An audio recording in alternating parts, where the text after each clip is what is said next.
needed to move beyond the measures announced by government. Okay. And critical to this as a position of UTAC is for government to just say that for every other mining happening just closer to all water resource bodies, put a stop to it for now. Okay. So we just want to see that probably in a week or 2 or 3, the water, natural ecosystem starts to change back.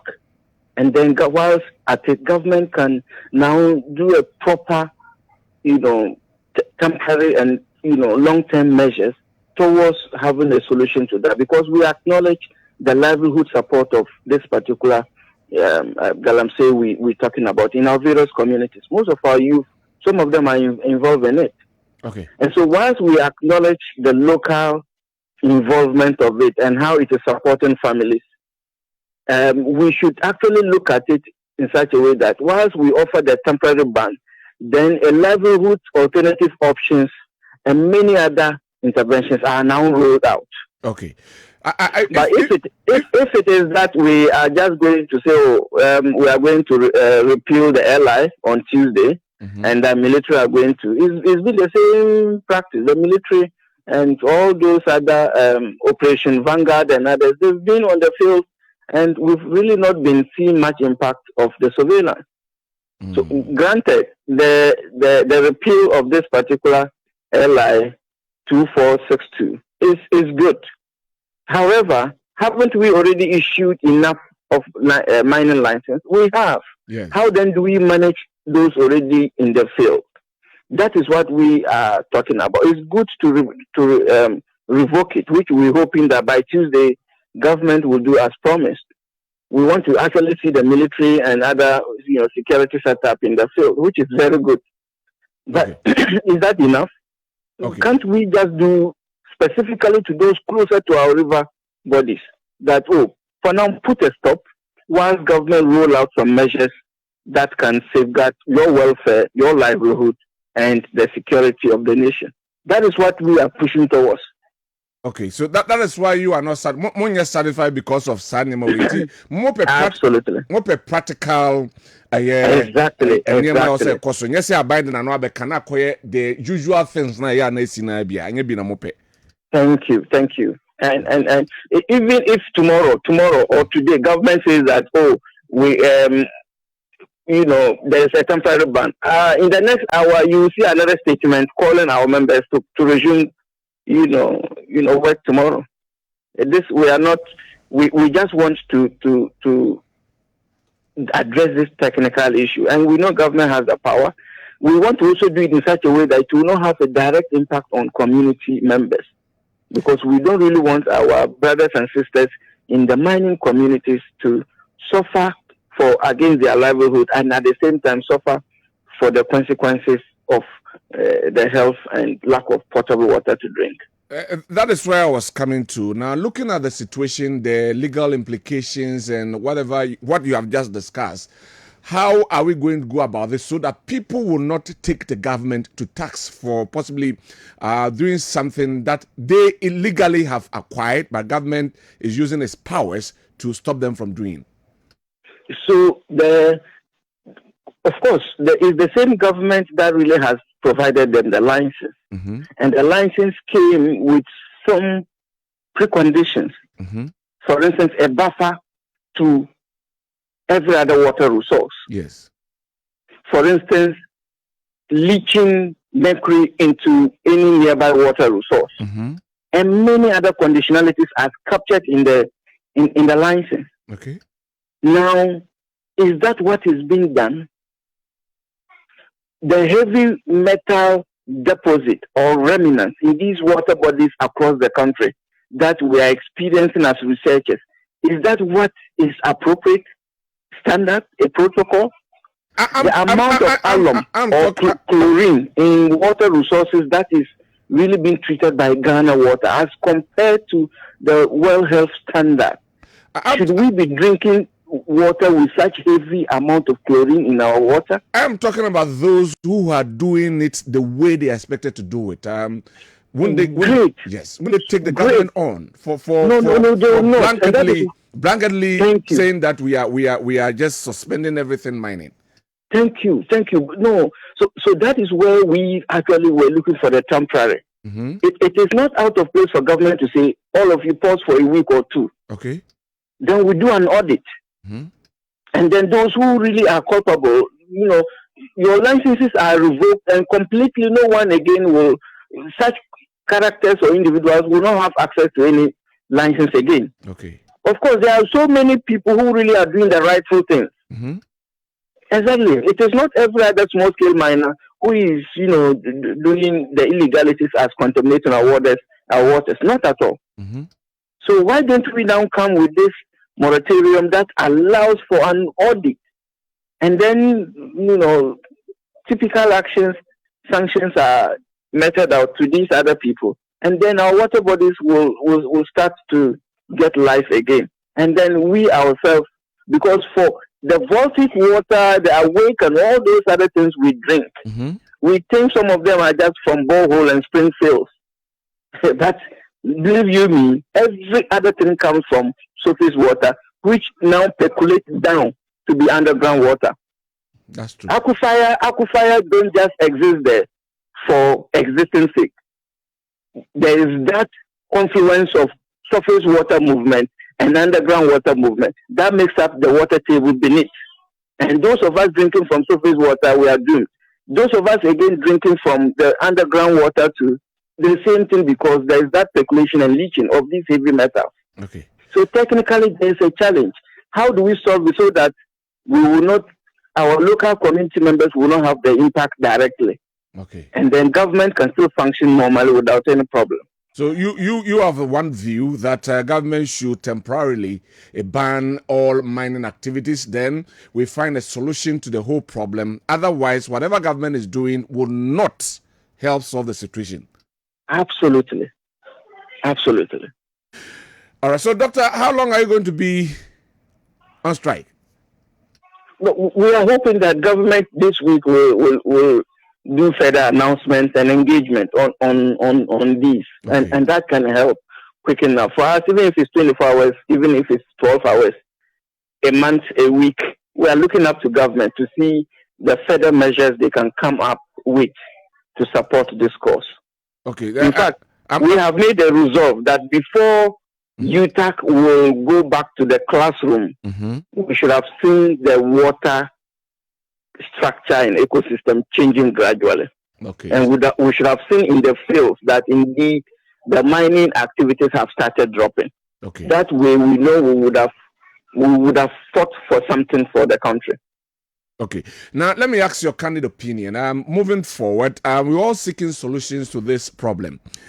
In your estimation, what could be done to get our water bodies clear of these mercury and then hard metals so that Ghanaians and people who are around Ghana, people who take our water, our food, our plant and everything will be safe? What should be done so that we can mine responsible, we can do responsible mining in Ghana? That is the word you've mentioned, responsible mining. But how do we do responsible mining? It is first to adhere to the protocols enshrined by the Minerals Commission Act. Okay. First, I know that almost every other gold reserve we have are largely under the surface water resources we have. So for you to mine, you may likely be in a swampy area or in locations where you are not far away from water resource. Okay. And because of the washing and the other, I don't know whether to say, purification processes of getting the gold, there will always be a water needed to go through the process. And so members will always have this chance of polluting whatever river or water resource that is closer. But for us, we are saying that the buffer between wherever the mining would be and any closer river or water body should be maintained. Okay. So that no matter what happens, we don't really have this direct pollution. Okay. That is one. Okay. And the heavy use of these heavy metals is another thing. what happened that most of these large-scale miners are able to contain some of these excesses that we actually can learn. Of course, there will be an acknowledgement of capacity and resources, but should we do it at the detriment of the populace? Okay. And so we're saying that one is the buffer, two is adhering to all the conditionalities as captured in the license offered. Three is the issue of alternative livelihood program offered by government. Okay. The fourth one we are looking for is engagement with the chiefs. We acknowledge some chiefs are involved in it. Yeah. But still, again, chiefs and community members are the people we should partner in dealing with these problems. Okay. Okay. And then make sure that we depoliticize. We don't want MPP and DC involved in this. Okay. That is the only way we can actually have a national dialogue on this. All right. So finally, before you go, let me ask you, upon all your leadership, I'm talking about the Trade Union Congress and then organized labor, their meeting with the president and all that, you still doubt that that will be a solution to whatever they are trying to, or whatever ways we are trying to use to get the water and then our forest reserves back on their feet? We are hopeful. And the hope is that an additional measure can support the process faster than already announced. Okay. Dr. Elias Mumuni, thank you very much for your time with us this morning. Thank you very much, too. We are Dr. Elias Mumuni, National Secretary ma UTAC. Say they are going to the strike. Now, the Omo and say abaine TUC akotsena de omso de omo de ka ho na omo de so mbe jaya na omo hu sensuo ni asase ete na afei aban ensama ona se de omo de aka maka kira aban se won hwe se womo a omo ye mine no ebe nsuo ene forest reserve no omo jaye e ba sa de ne 12 hours kura na aban betimi aboma no ha se waye a omo jaya strike ne ko akia na me bisa say in that case no are they going to wear red bands and go to work? No, they are not going to work. Or they are halting work, suspending. Suspension. They are on strike. They are not demonstrating. They are on strike. And this type of strike, you know, emrabia ni wa ebetimi any omediana. Oh, say labor laws more labor laws but no constitution according to Utah constitution. They can also go on strike on certain things that affect the nation. University teachers, university teachers. All 15 universities, Mecca government universities across Ghana. And it's something that does not affect academic work. More research allowances. Constitution. Nansanya, unim se bibi sa koso mankwala ne tena fie chep at the teacher training colleges. Yes. Mankwala na tena fie or condition of service no. Yes. Na sesie ya dodo na musa akwa classroom ko kira ade no. Obi a wagina emra enye adwuma so yesi ade no illegal. Where you when you teacher training colleges no. Me odi special. Okay. Na se omo no sa ye friend say University Teachers Association omo nyina asa bi ketewa bi efa omo academic work hu bia omo timi ejina so e de kwatena fie na nkola na isu sa enti mami misa say fine ade no omo ye na etisi na our best interest wa hu yen bitima amufo no said de be na daachi bi esunsunsuanso bone but wo tu sa na mo we no na wo hwe nkrofo ma Oma betua school fees. Sechere oma de entina make us idea we no bra. And link with academic work. Enti ade entina wo be gina we so we depriving crofo ma. Oma tua school fees. Se black classroom lecture hall. Na bra be lecture bra be kira ade no. Wo so bi ye gala. Ade no ye illegal. Emra wo hwa. Eni nipa no ebedi dada. Secondly, enra omo ne mampani kwatena ase ti use ne mampani kwatena ase no o kire mu so ode ne ma wodro be 3 na agu ho say no soldiers no tax force no ye shemukena mampani de do na ekọ LI 2469 na Emma kwan Emma mutimi mine ewo forest reserve mu no mampani se ye revoke. Is it revocation? Omo revoke. And no dan I think so almost I the fufraka ho. Na efei mampani do ya ba betu dwa biem. Amampani for leaders no. Ati omo ho ase why must this affect academic work? Well, so that is I say kopim say. Ya wadwuma bi wo ho a se ukọ striker directly and said I affect it. Yeah. Ya manfo sa. Institutions bi wo ho no mo kro mo kwotena officer. Omo ko ready papers keke. Na omo ba betena say. Can you? Me institutions ni bi wo ho a. Me si ebi no mo wo ho a. Nipa ni bi institutions. Ni me sra. Baby o bebre ho a wo kwa office no. Bebre nim de omo ye o. Seriously. Me na make a kire o.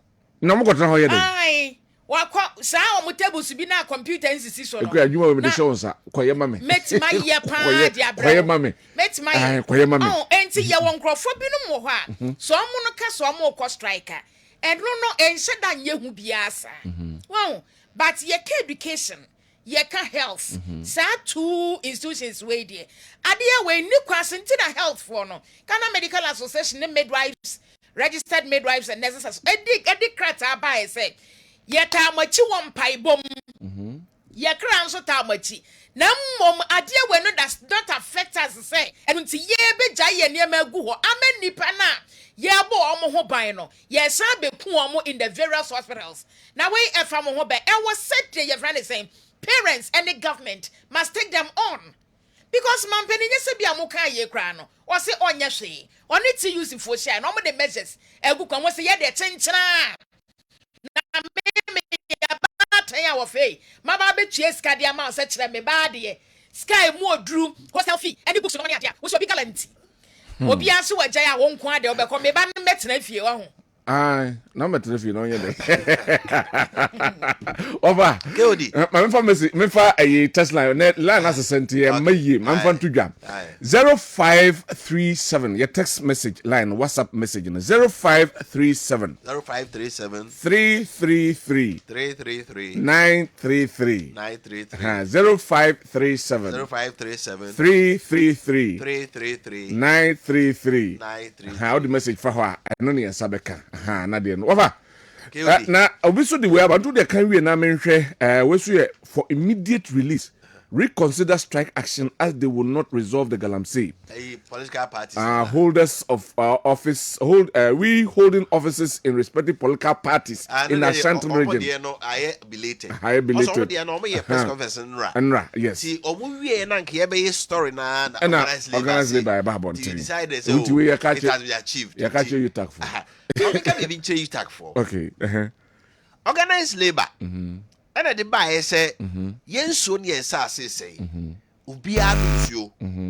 Ubia edidi. Nuane ye die nyina no sign na make ne dey. Efra. It yenko strike. There was a divided front. Like university was a lecturers be abeka say on the organized. Yeah. And a university for you to for say ye kotoaba. The toaba ni wi a. Se ye mododo no agitum said the organized labor ka no. Ne kwa so enti enta omachi ani ayedai ni akota omachi omoto abanaba more than 70% ka say ane ye ne organized labor anya adwen na ye nko strike no enti ye ne organized labor ka bom ya ko strike no moto maba no wie ye na de eche ye na organized labor say ye na ye ka say ye nyina ye nko strike because of this no aban hye ye ode egu akwan mu no ye gidi se watu anamon oni ye shia first your kan to yasum but we dey latest meeting the president ye no o say ye the navy o say kan no mo ye ina soldier for ameno aneko o mo nim ensuo so nante he said the abasi with the navy mati task force so tie organized labor o mo pani na o say abasi ye nyia na musifo na ye meka task force ne no o nyina anya dai enya adwuma no small scale miners o mo nim ba bia illegal for no meka ho based on yema abadia bent ye satisfied say say the aban is serious say obe fight illegal mining and unti ya call of the strike eti foundation na yuta for mu gina so koto aba say muko man kire o madwen say yɛbɛkɔ bi ana yɛnkɔ bi no it is scrambled. It's defeated. Foundation adwiragu. Adwiragu. But what you don't can. There be meba ho. Oh de aha. Meba ho. Enti say mo strike no okay. Say mo pesa mo kɔ a. The say mo yes mo san konko free you tag man meka say. Organized labor can so all continue na yes here dey join it. And e ma ye to aba. E say organized labor so nko. Enti yen kɔ na say. Yen sign. We say you tag for so ma yes ah. Okay. I say Ghana ha no. Ye wo institutions and I say could be as a omutrim you omo de papa University Teachers Association omutrim you omo de Godi so ko various universities are omo ye niema bebre because so say university we running like an autonomous autonomous institution yes it has a de bia no person omo aban omo hu aban say as aban kora wo control e dey e wo omo so organized labor no kofa na de ba ye amoka hu bi dimo koto aba no wono no so wajai mukumba no amoka say yenta organized labor chi no have you gone back to tell them say organized labor so majai na e su say yento aso e na mo di statement aba say sila mo de mbeko so did the man be one mo a sometimes on tiase it wo said the kuyeke university adesua e kapa e wo mu se ba bia obabeda academic facility user fee when we no photocopy abetwa pass and we university nyagro mo ya na e ko sai akonhoma bo ya ko sai o ko trafia mba so a still academic year na say dey yewie uti papa na sem no kan na o se so mbeko na 12 hours kura na say omuhu se insuo no ni asase etia omubejai e dey 12 hours insuo ni betimi ati sa no kan mo say 12 hours kura no muhu se impact no e ba omubejai the one na mon ka say ne ye ikoye na anye yi a they will revert to the strike. What I could see ne say em so magina tintin ama aye denti omo de animie na bia na ejina ho ahwese bia e be ye ya say adie no united we stand, divided we fall. Yeah. Me who say bi no mo fifiri mu na mo say organized labor I was say omo sang ba mo atrase who say there be fire bite so be and did you tag for ye is it going to bite nyam kwala na university na kwala so far right my make sure we the aye me fan say one more omo asantry meka aye political party office holders na enye omo we no but omo demands na omo de buy na nkasa no na person ke hwe okay anti ma me mo bo demands na so but o ma me bisa question we answer na demands na wabobo say mo no lecturers at the university no mo na mo sua de na mo ba be kire yen say mo set within 12 hours nsuo ani ntia de na mo sua e kire say 12 hours ni nsuo ne beti ani betimi atem mfa nkobo mampani amane say musa no say o say o mo no de mo hwe ne say sa bafa na eda nsuo no ene manu we no aban all of friends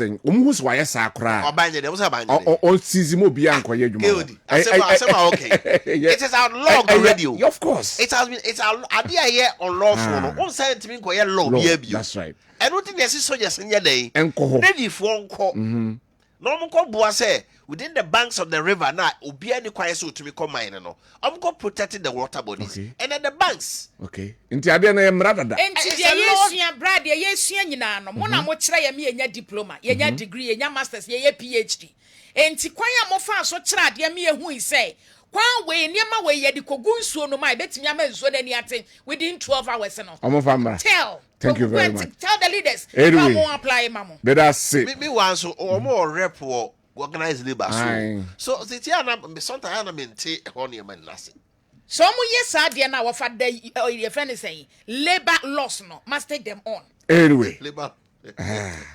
yeah demands no na offer yen deliberate on that one kakra no yakua nyina also one that organized labor should make an anti-Galamsey pact for all the political parties to sign, which guide the country towards fighting Galamsey. This will help us cure the negative politicization that characterizes the fight. And them say,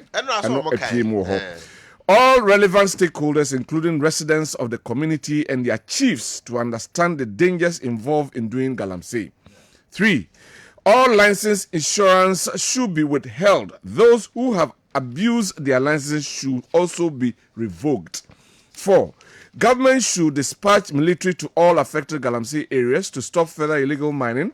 They should be working with the legitimate small-scale miners. And also, I think, revocation of LI 2462 should be sent to Parliament for it to be treated and also Omaka. And the second one, the omum demands on training. No one the war president communicating. Or the abad. No one. No one solution in him say Ebeye Juma. Say I don't mean your bra local people no motehono or monka humbi. LI na Maakye city mining forest reserve no. Also no so na say both NDC and Parliament ne pie na. So you turn around to come and blame somebody say I buy and one man fugu forest reserve. Obra Parliament near almost split. Who opposition bia bra mo Maakye say yanko forest reserve ye dey. Mining. And they will be capitalize on that. Ball be say and I own our breast. But most anyway, so that is it. Oh, messages on all the bar. You can come. I'm say 0537 333 933 0537 333 933. I say QD. I am Prince Sam. Oh Ghana. My Ghana. Ono ede aba ene anopay enso enon right. My men sign enfawe entwaso emao. Sami Buachi ewo asamai kesi. Or say fellow Ghanaians. Okay. I think that is not the message I would buy. Wait today. I commend President Akufo-Addo for this decisive action against Galamsey and urge all concerned Ghanaians to collaborate in this fight. However, when did the president initiate the movement, and what was the context of Kwaku Boahen's visit to the mining site, encouraging voters for votes for NDC? Where were the organized labor, NDC, and other during the period? Let's refrain from politicizing Galamsey. Note that Dr. Bawumia is the number 1 on the ballot. Simply vote 1. Regards to Honorable Charles Echampo, MP for Lovac, and then Frank Esiedu Dompre, aka Protozia, aspiring MP for Suhum, and also Ediem, or the Abraham and Payno. And we see most of our political leaders are involved in the Galamsey. What worries me is that they tackle the virgin forest, go to Adansi, Krufrum, and Obuasi area and see from Say, Gabis, London, Ranford, UK, and Odiwe, so Abraham and Anopay. All right, now we'll see. Hi. Okay. Yemfa no ensi honum nafi. Yemra nafi yenhwe issues a ewo honum. Pache sanko menhia. Na yenkohwe Samira Bawumia. Enra okopiem ewo ho. Na ohene kansem ma no eka bi fa ni wura ho a obepiem wo ho. Na afi ono aso nsema ode tudwa no. Yenkone sankotia Nkuti Samira Bawumia, the second lady of the Republic of Ghana.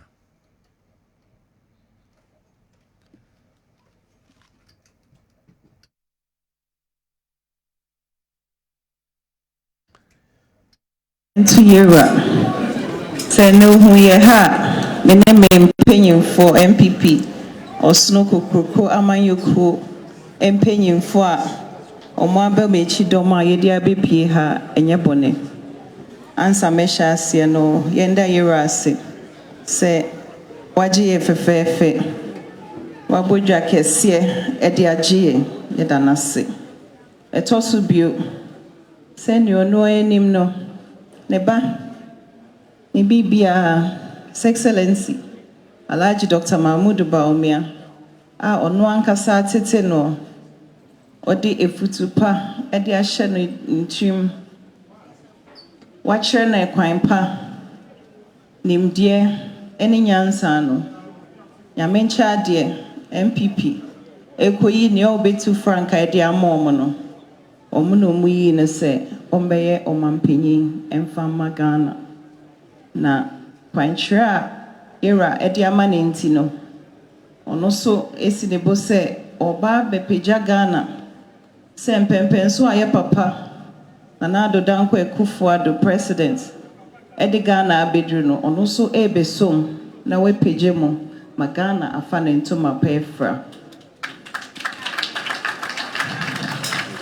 ɔpɛsɛ na adwuma ɛyɛ nhyira ɛma Ghana ɛma asante sanse ne papa empaibo ne nkyerɛ ne kwankyerɛ ɛne ne nhyira ɛna ama na ebedru baby a wedru no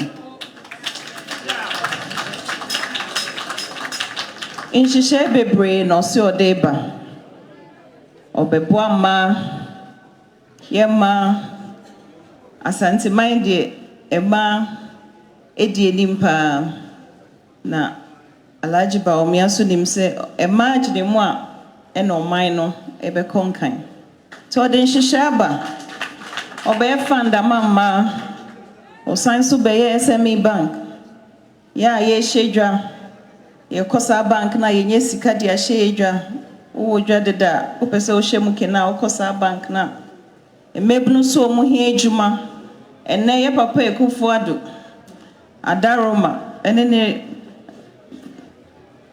ɔno ane Baomia no ɔmo adwuma panti no ɛnɛ yɛnkɔla akɔ school free no say the next level ne say yɛbɛ create jobs ɛde amom no say ɔba teacher ɔbɛyɛ 1 million digital jobs na ɛdɛ yɛ asanteman ebenya ne kyɛfa ɛwom yɛra nsɛm ne deɛ bebree mekasa mɛbɔ so a yɛnyɛ mfiri ha yɛ na teacher ɛnɛ amaba ha yi mebas na ase mebɛda na ase sɛ wekra Dr. Baomia mu afe ne afe ama ene wabedu saa mpɛmpɛnso yi na saa de papa say eba Ghana mesubin ka sɛ metena nkran ɛde adesoa no ɛde asoa mira sɛ mɛbɔ abɔsoɔ metutu me nan mɛba mira nan so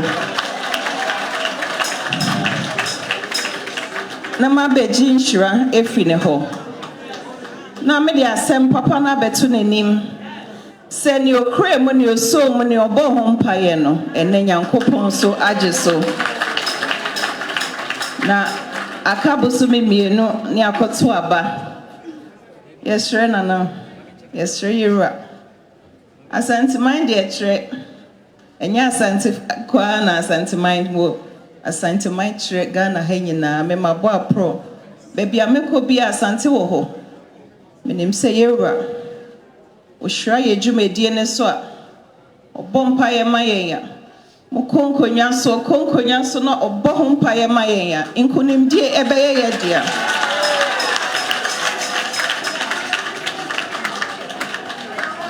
nti yɛwura ɛnɛ yɛaba wo nan so sɛ monkae kae wo ba na ɔbɛyɛ nhyira soronko ama asante ɛne Ghana na meka ne saa nso eso sɛ okoyi ne obedi n'ekyi na bedi ekyire ne obɛboa no yɛra wawo nana ɛna okoyi no wahyɛ we ne monyam wakyerɛ sɛ asante na ɛwɔ no na onim sɛ ade papa so bɛba na memu nti nananom otumfoɔ yɛra ɛnɛ de muhu yɛ ha ɛnyɛ bɔne ebio yɛne amanfoɔ ɛbɛkɔ akɔkasa yɛbɔ aprɔ na wɔtwe nyinaa mɛwɔ asanteman mu a mɛbɔ aprɔ te sɛ mebɛsrɛ kwan efi kɛse mu na momma me kwan na monhyira medwumadie ne so na konimdie December 7th ɛnyɛ yɛ dia meda mo ase Nyankopɔn ɛnhyira mo na mede masɛm ɛbɛwie yɛ no yɛra yɛfiri ha yɛbɛkɔ na ahema hɔ akɔkyia no na ansa yɛbɛfiri ha nso no yɛnua bɛma lawyer a wabɛdi onana anaimu ɔno ɛna ɛkɔ ɛde ama the New Patriotic Party yɛhyerɛ mo bɔ mpaeɛ ma Baomia na bɔ mpaeɛ ama lawyer na ɔno so ɔmfa adepa ɛmfa mbrɛ hemfie ha yɛda mo ase Nyankopɔn hyerɛ mo. We Samira Baumia, the second lady of the Republic of Ghana, Kopim Ewo Menshia. Yanko Nientio Hene, Ensun Samna or Kayeno. Na Iria Yabetwaso, Ewo Studio Sumha.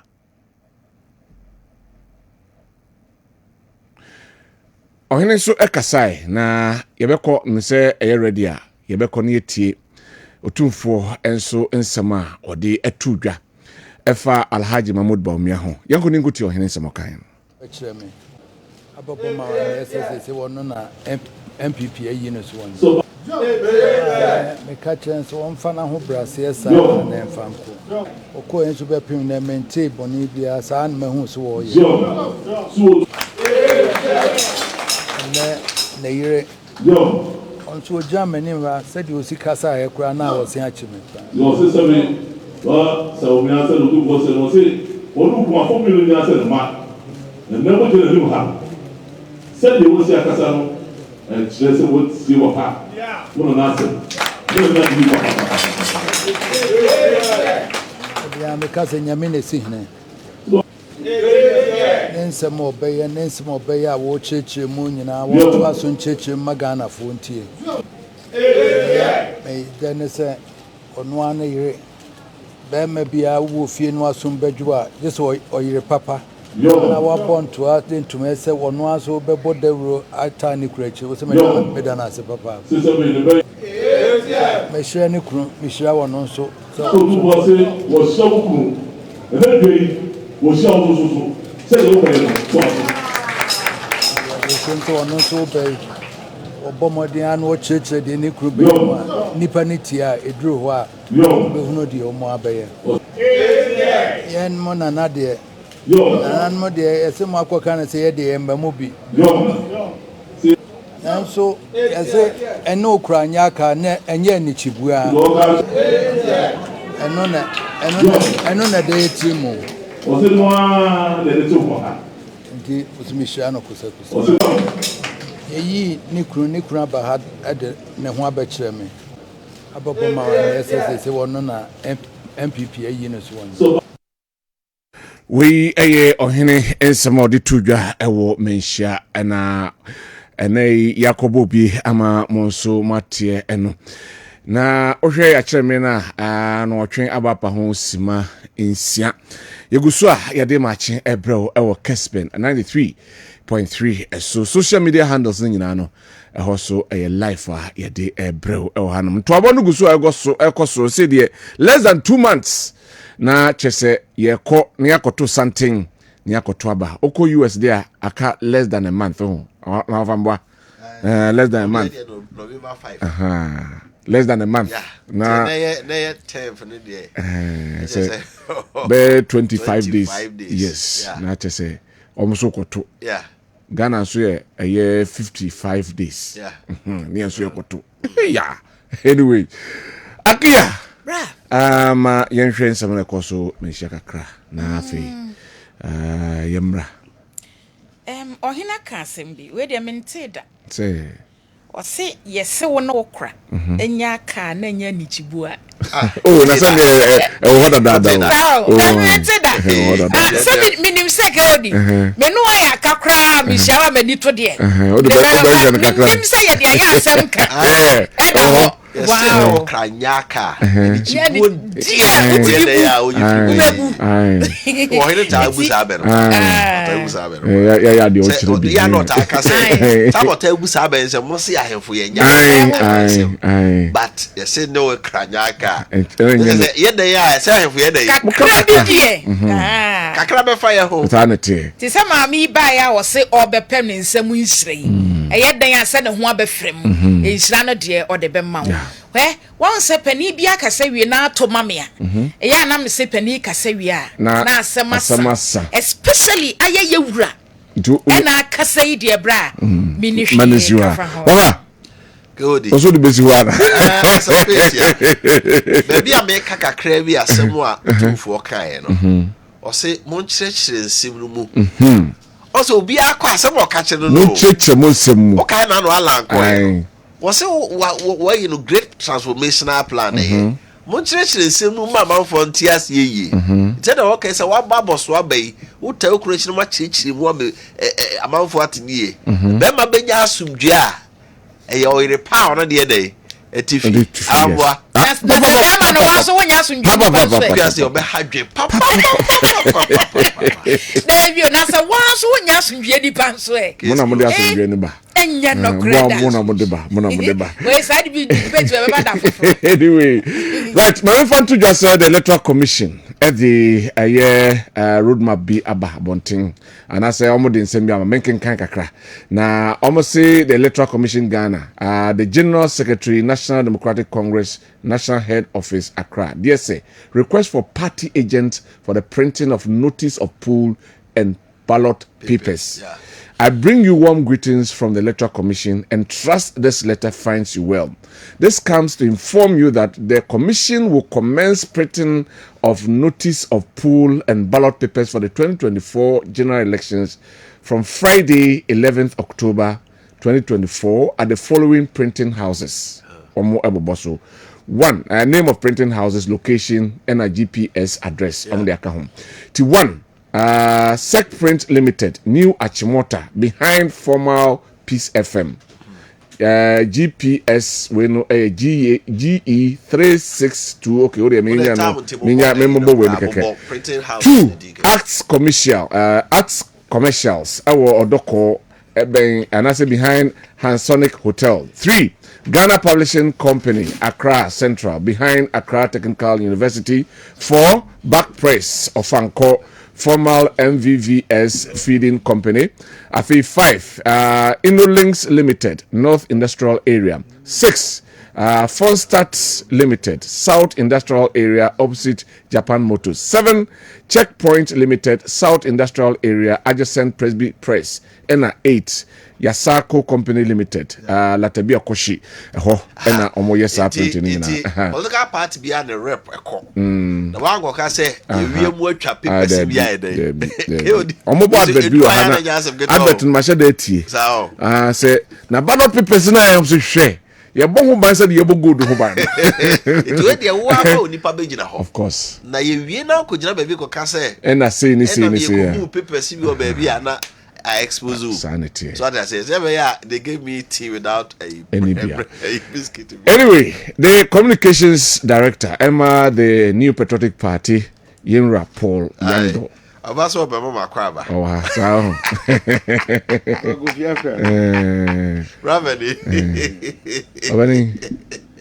Welcome. Good morning. Yeah, good morning. How are you there? Who are you? Debia saw your battle ready.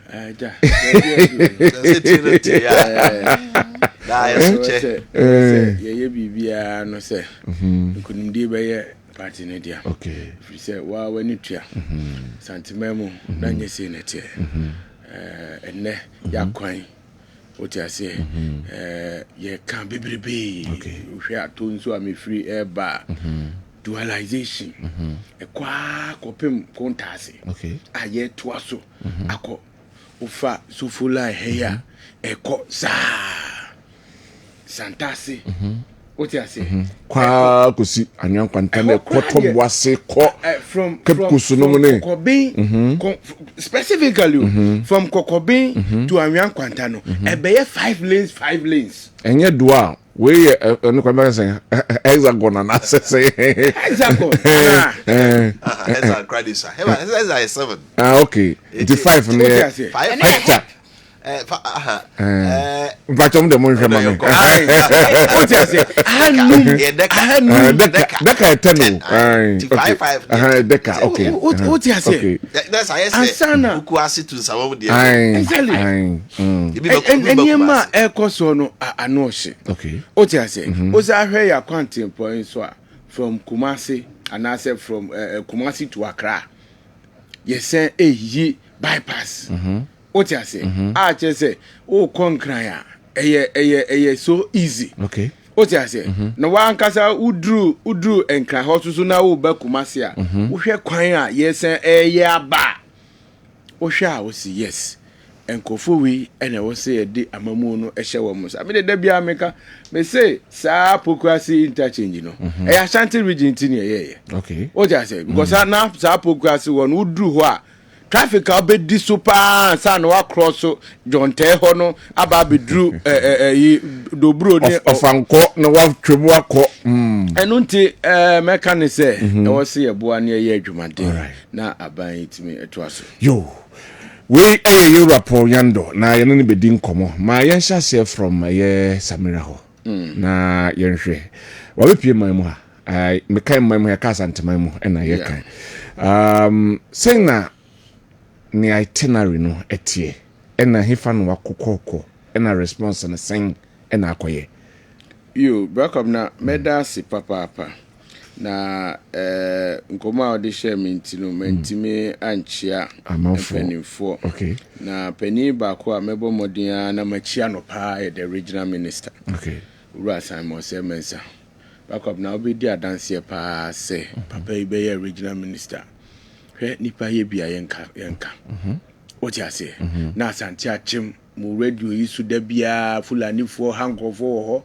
ebi wu ekumbi ebi susu ye repu ebi mo the media stories were just too much on the negative and yet is ade wo Asante Mantemwa yet is an we are from beginning of the year from January and October money aka 2 months na December aba what you say nsuo ayire afa baby and so meti bia cho and so near wo flood areas ofa dichem so ho na oba atonsu esly ho no a oba Friends Gardens hey animu ho no a ene bibia no akoso a oni MMDC sa yewo oma Asante Mantemwa ese by first quarter of the year bia no I was say my desilting okay etigates akese ni storm drains I was say ye nyina no yatima hia sa ade boni we yente ho asembio afezuzu so hwe edwoso kwan yi so I say na runabout to be wo ho a da bia na malifo ka ne wanwa runabout na me problem ho no oh ene de bia na me issues ho yes ene sa accident ni nyina no afri ho o ti ase etiminu ma menchia the dynamic man okay Yura Simon Semensa member na baso e wodwuma so a odi e wo minim say forever ni din be remain obi a wabọ ne ho modern pa as a regional minister e wo Asante Mantemwa na menchia Bernard Antwibu esi akosusu o say ye kwa ye ba nyina no e ye party bi a di nkunim o e na aba abampapa ya ba na ye nya bi ete a ubisa me ho asem a u ka Samira di kwa ho brase a wo de ka no bre wa wo de ka no eno no obi na eye you ti Bernard Antwibu esi akoma minchia no papa wa ma party na yakono e wo region ni mu a obi bia no ani agese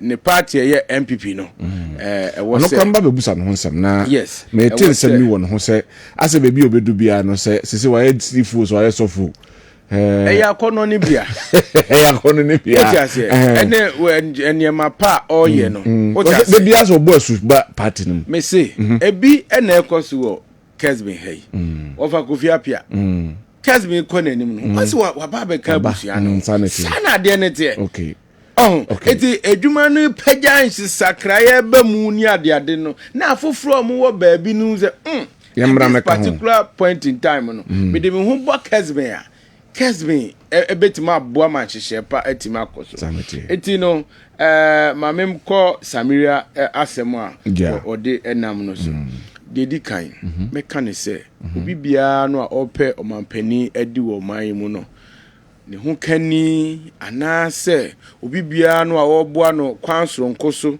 anase running bia no osusu ebo apro odi eboa media na make if you say the other party no be biasa se do mama tu kwan a aso mo ko vacation se running mate nam ha obefa kuma se ya ntese oba mpo mia me pesa mi pesa asem na me kote se ye se wa ba ha mpo eko oti ase eso Samira ba yi hwese ne wa frɛ me se me metena se minim se wasa me ba na metie wo ne kasa o kan ye wan fie nyina waka ohina asem o kan nyina waka enso wo mo so wo mo no ye kwa akansie e ba ya ntehwe okay o ti ase okay enti Samira aikoye obi a wo bo ne homoden pa ede echita papa etai ni kunu echi o ti ase last week na yeru na posu so e wa hawo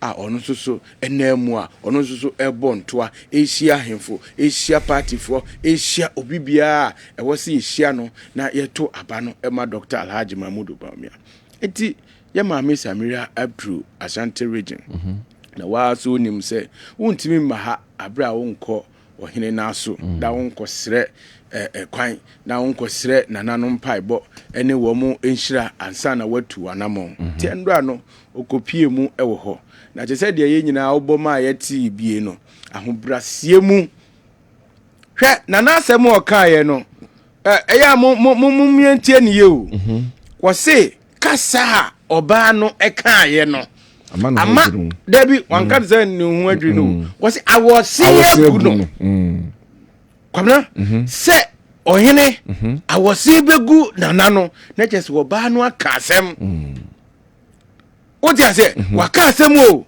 na asem ben wo kae na asem odinam nyina ne se wo se Dr. Alhaji Mahmoud Bawumia na ye nyina yate ne nka a ye ne no edi nkita hodie no wono Samira no onim no sen wo bia na ye no kura so woni ne na dasore ni twotwo mutwo no eti so wa akoma pa o won hihye pa onu nanim na Samira se Mahmoud Bawumia miami wura owo do owo tema owo adwenkasie broni ka se intelligent chese ni bibia oye bia no o de saade no bam na o san so wo enisuade hunu owo tema enti o srese se yeto aba no ema Dr. Alhaji Mahmoud Bawumia sa ne ye na wada na die wo fie no o de pepa ema ye nyina no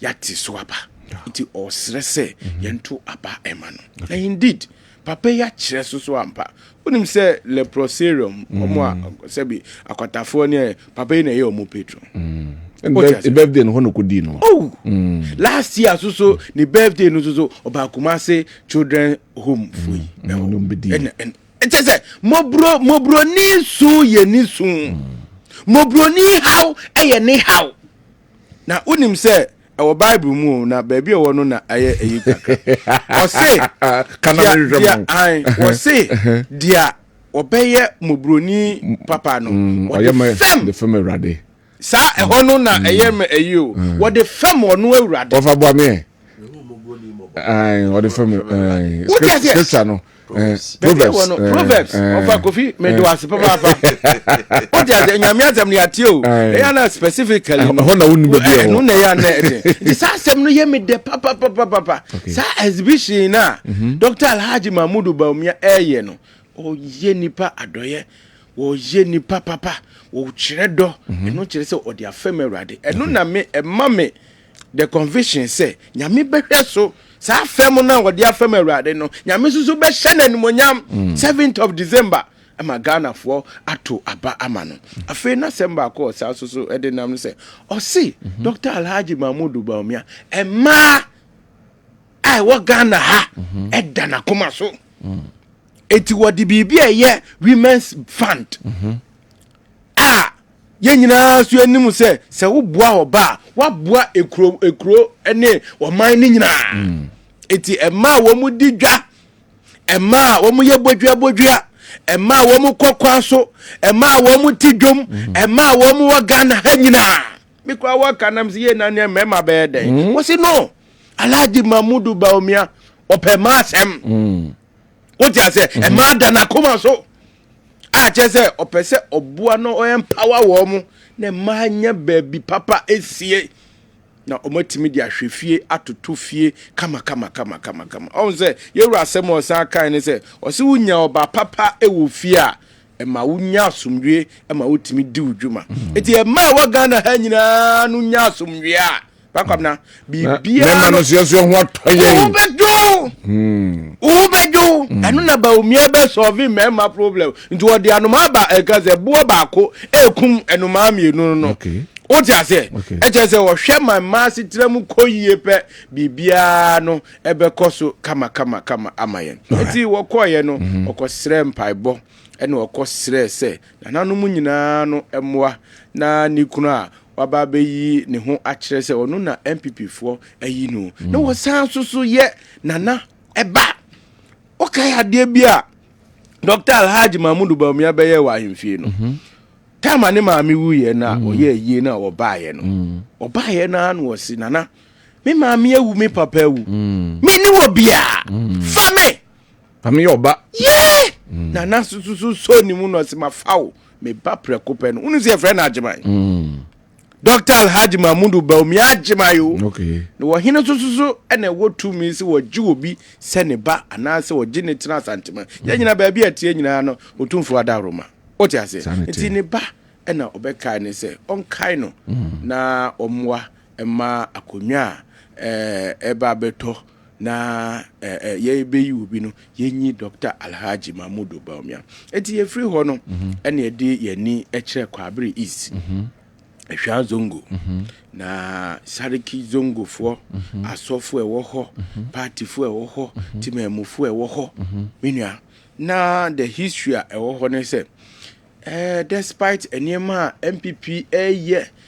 nhihye pa ye digu akwan mu ho nyina no ehwa zongo ho no ye to aba ya na ye ho MPP ahon keka no eni so na se ewo form enuti yaba se enti nhihye pa ekosui enema pa ekosui na Dr. Alhaji Mahmoud Bawumia mo amani tua say ye kapa enka Christopher edoso esinkramofo nanso so no ye nyina decide say at this particular point in time no ye hia se kramonia waben kramonia wonimde kramonia won hyehye pa ya try no a waye bie da no ye mani medi omampani no wo free kramosun mu so no na kramosun so no obi a wo mu bia so ye munua no odi ase yen hweso na yentu yaba no ema no na onfa saa hyehye pa wi ento aso ntie no ano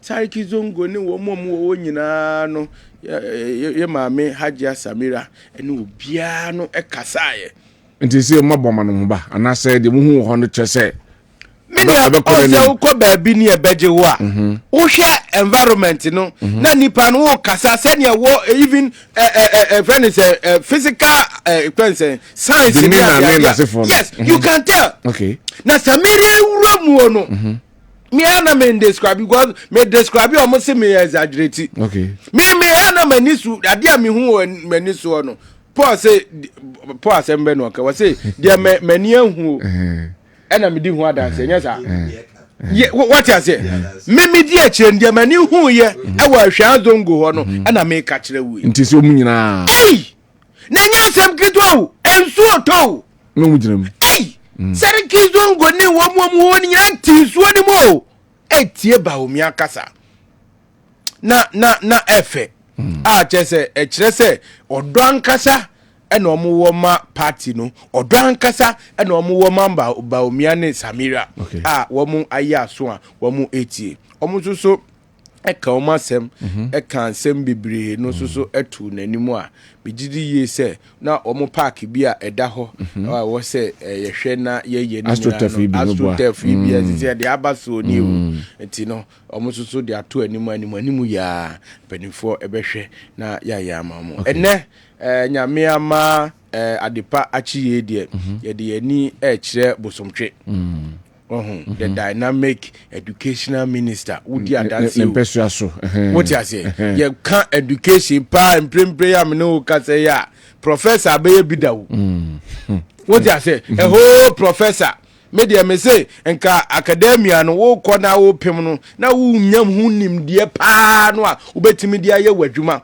because wo do doctor na hospital ne ka say orthopedic specialist ma hwan specialist ne just go so mu a wo hwewa ma ho atɔ what you say yenya a whole professor de na opoku agyeman ebeye education minister mini a choku kura na when you be amfend ni say mi sa tayere ngwase o de ma to mami na areho mami no matiti no unim say na kuna du kwa yi anu afa mami ye di nachi okay obi anka ni kunu abe vice president ya wo kwa jim kaka ko peja dade papa yi muni kum to mahama no udi nachi ehu ubedi nanim susu a ehu what you say oba mami ye ni mu gwase poto a je se choku kura ye nye ne me ka kire wo se enkura classroom o motie ye frɛ bibi smart board eti na Ghana ye betima nya hyehyɛ pa bi sei smart board no bibia wo so bi what you say Ghana na ka ye nkwala betima ye sei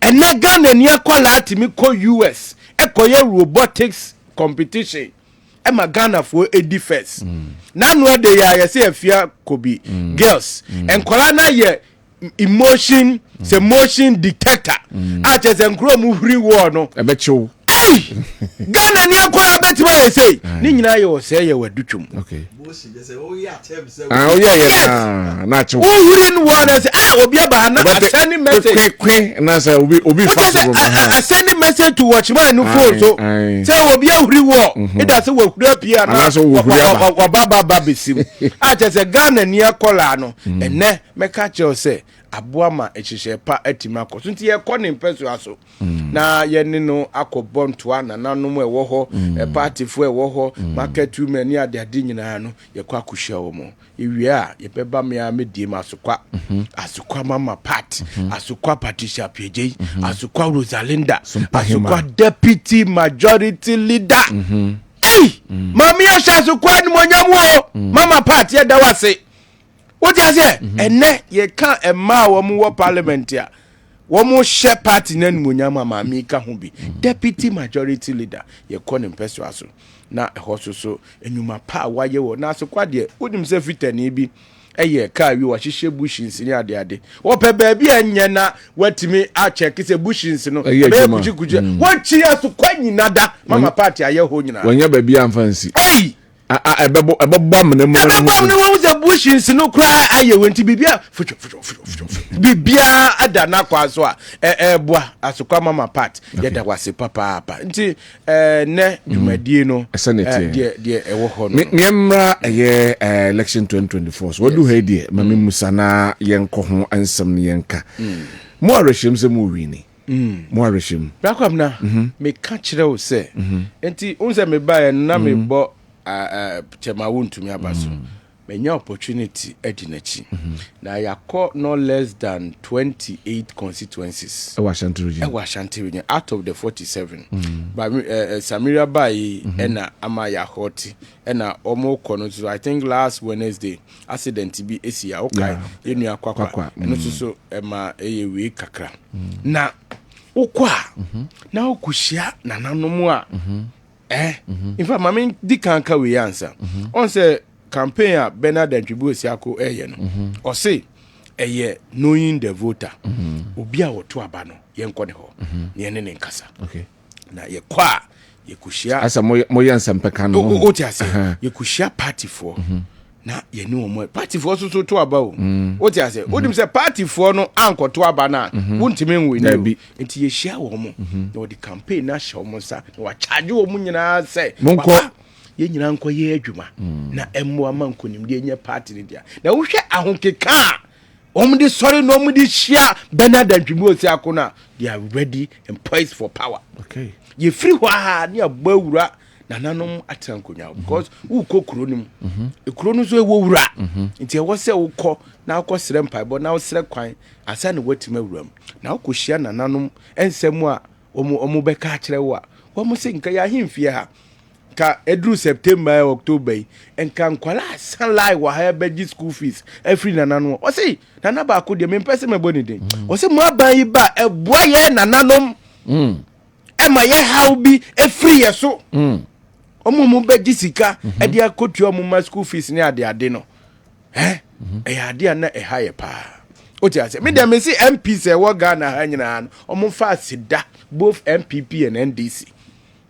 yemfa sidama Dr. Alhaji Mahmoud Bawumia ne na ado Dankwah akofado because na eye basic problem ewo oman mu say free education no aman kenye iti nananom nsem o mo kan say ye ho bi ye ma o mu ko school free bi ne manan ne manum what you say aside that no eba akwan yie omani tua omani tua o akwan a yi ni ade ni nyina aside that hospitals hospital nsem kwa de Kwabena ye kasi ye kan Ashanti region kwa o ye wo baako close to 40 Ashanti region hospital mako MPP 40 po we de menyi ni bubo biso ma menhwe o de ma menhwe just aje bia menua eye ye nyina no animusem a wo se ehwe ne ye ka ho asem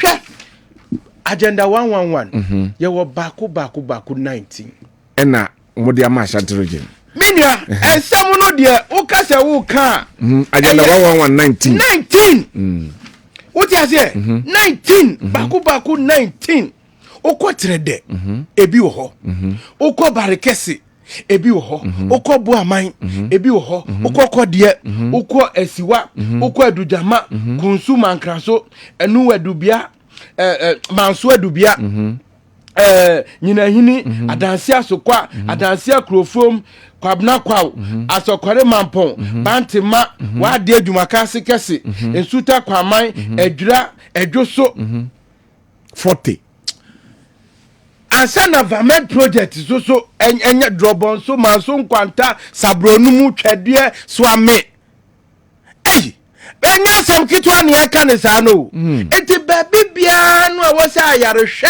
ekoso no Kwabena ye de ama obia I see na ubenya se ye de the health care about to your doorstep me come see abrochira amanfo eta pe hotel ni nyina ne se ya building systems say ya re to putu prumu a ye betima gye wonkwa animu ya na do Dankwah akofo adode Ashanti region kwa enya 47 constituencies there he na any ambulance okay eti no fully furnished do just the bibia wo mu a etime gi nipa nkwa emergency bia na nese eno de wo call the nearby facility amasa abubo bodin etime catch us apomuden no ya boy ho modern o sa akọ Asante mampon a drone system just eno so 10 tem so baby a how to reach wo call baby na eho edin a ye de o fa ho ne ama o ayarehwe ye de aduro koma wo ne ade but when you know I'm for but when I'm for still and so many because almost bosha MPP for share no tutru bebre wo honoma wo muntimi nye tutru ye Kumase ene mfanse Kumase 5 interchanges ama kejetia phase 2 yenyanye Krofrum market enyamaye eno no de na mo kacha manfo se we ama yentu mo hwe so na yentu aba emfama mo Kwabena me de me no masem ye baako masem America ne se Asante mantem an ye free Asante mantem an ye di edwuma Asante mantem han ye bibia wa hase na ya share two main political parties MPP NDC every time NDC beba bia no yen Asante man ye di abro papa okay and say President Kufo ene share affordable housing ase NDC bedi 8 years blog ba kokro man fa nko ene MPP baye ene yakowie affordable housing okay President Kufo ene share sofola interchange ase President Mese Krade o say me hu that Ashanti project me hu ana me yem wa hyeme kese na soma no what you say one more baye o man fa ko ta atrema enguso what you say ye baye ene ababaye se o ko konfa no chia NDC enkanche me say omonka one single project ya Konfanoche hospital wamo de ko ho say eye clinic enya wamo dia me say eye clinic no enya wamo dia it was built by the hospital management themselves when I say this for ni mu bibi I dare them and I'll prove it you are daring them they should come and tell me say eye center no NDC for na But metimi catch the word dimisa esisu dua say emergency center wo ho no President Kofo your friend Kofo emergency meboa sanity just say a helipad was over pempem aside that Nana Dankwah Akufo Dubai and na edan bi si ho edan no IK champion enesi ofa Kofi bedi ehu adanse edan no nya say edan tia wo edan no na ogina safo awuhu wogina bantima awuhu baby bia wo bia na wuhu NDC for bedenam ha omuhu sa adan no edan na di 43 years etina structure wise no kwa no na ahoɔden nim ene Nana Dankwah Akufo ado edwiri guye asa si okwa ubehu meboa aside that ne yiri asaba besi your friend is pediatric care okay what you say ya dey hwenkwala okay sa problem no and sa obeka ya around 2012 suwe babi omo friend suwe ba ne ba yira e wo ho ne ba yira wo konfa no che kofa issue bi ba ya nda to mama time omni doctors nya problem it mami ba ya no say no enkra edana kuma so kopesi center ho I dey NDC for mon country and hwe akwantempo wa ye ka ye nwie all the interchanges ba okoso amia ubehu bibi ho okay NDC for country so far 3 interchanges e wa ha asafo your friend is saying asokwa ena sofolai omonchire interchange omoye what the American no womonchire interchange omoye wa ha hwe kegeti yi kura womo say womo ne fine omo ne shase did they complete it nsem tro no yi anu ya jime so bra Kwabena did they complete it ye na ye ba ya adwen power MPP trim na ye no ye pese wo man no kan kro ne ye hihye course wonti ye ba kegeti mu wie ya nka mo na mo che commission ye heche no what you say aka mu wie ya nka mo na mo commission che ye ne ye to akegeti so no maka Atonsu market mumu na mo ya Atonsu market usi market 40 no be bedru and Atonsu market and I'm 800 it we 40 no be be 800 ya wona we ya market no what you say and na me no kase ko airport ha your mama be dada ye say waye Kumasi International Airport and ko Nana Dankwah Akufo ado ko he airport wura hot him say yes a befitting airport wa a fata santiman edia ya sadia to so premped the first and munyam hye papa bi Paul yentimi nkan enti no wona ko fa ba na me ni wa no enti se wuti wo bi sei wo te ha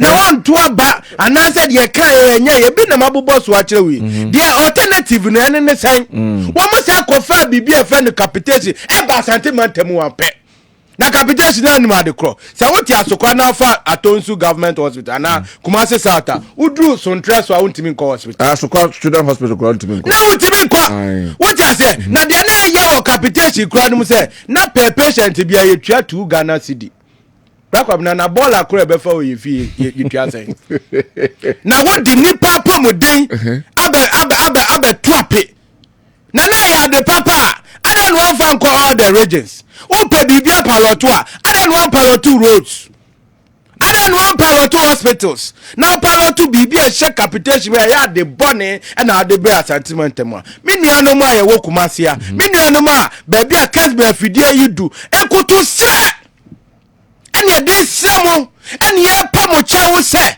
anya hwe kura no enema mabubo suoi ye to aba pempuntu o do mahama onwe ne nkase wadi sika be hye obi abotom eye social amenities ene sa nneema we ye pa ye mre ene woda mu a utimi renew health insurance ene woda mu a utimi turn light what you say ene woda mu a utimi apply passport what you say ehye pa ekoso a edi enti ne beka se MPP anya 5 interchanges ni nyinti ye de no assessment. I'm telling you say without developing the ring roads no we interchanges na there will be a problem. Eti ye ma eniso ade huru wo MPP eniso se pese e bo ma santimanta mu pega he ma minka bibi nchiro oni mo se NDC for ena mo ba ya o mo begu obo ase Anglo good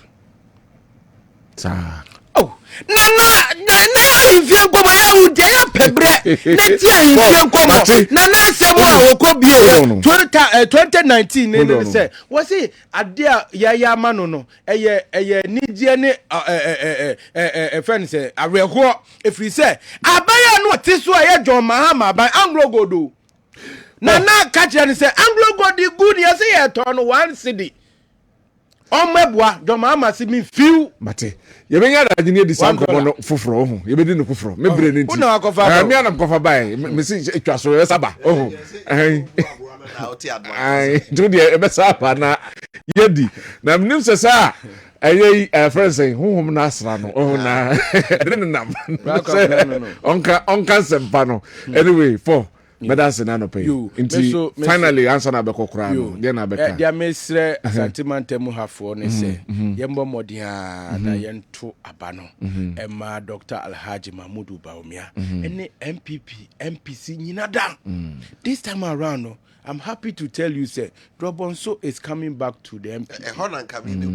What you say? Drobonso is coming back. No, we project o mo ye die. What you say? NDC for say.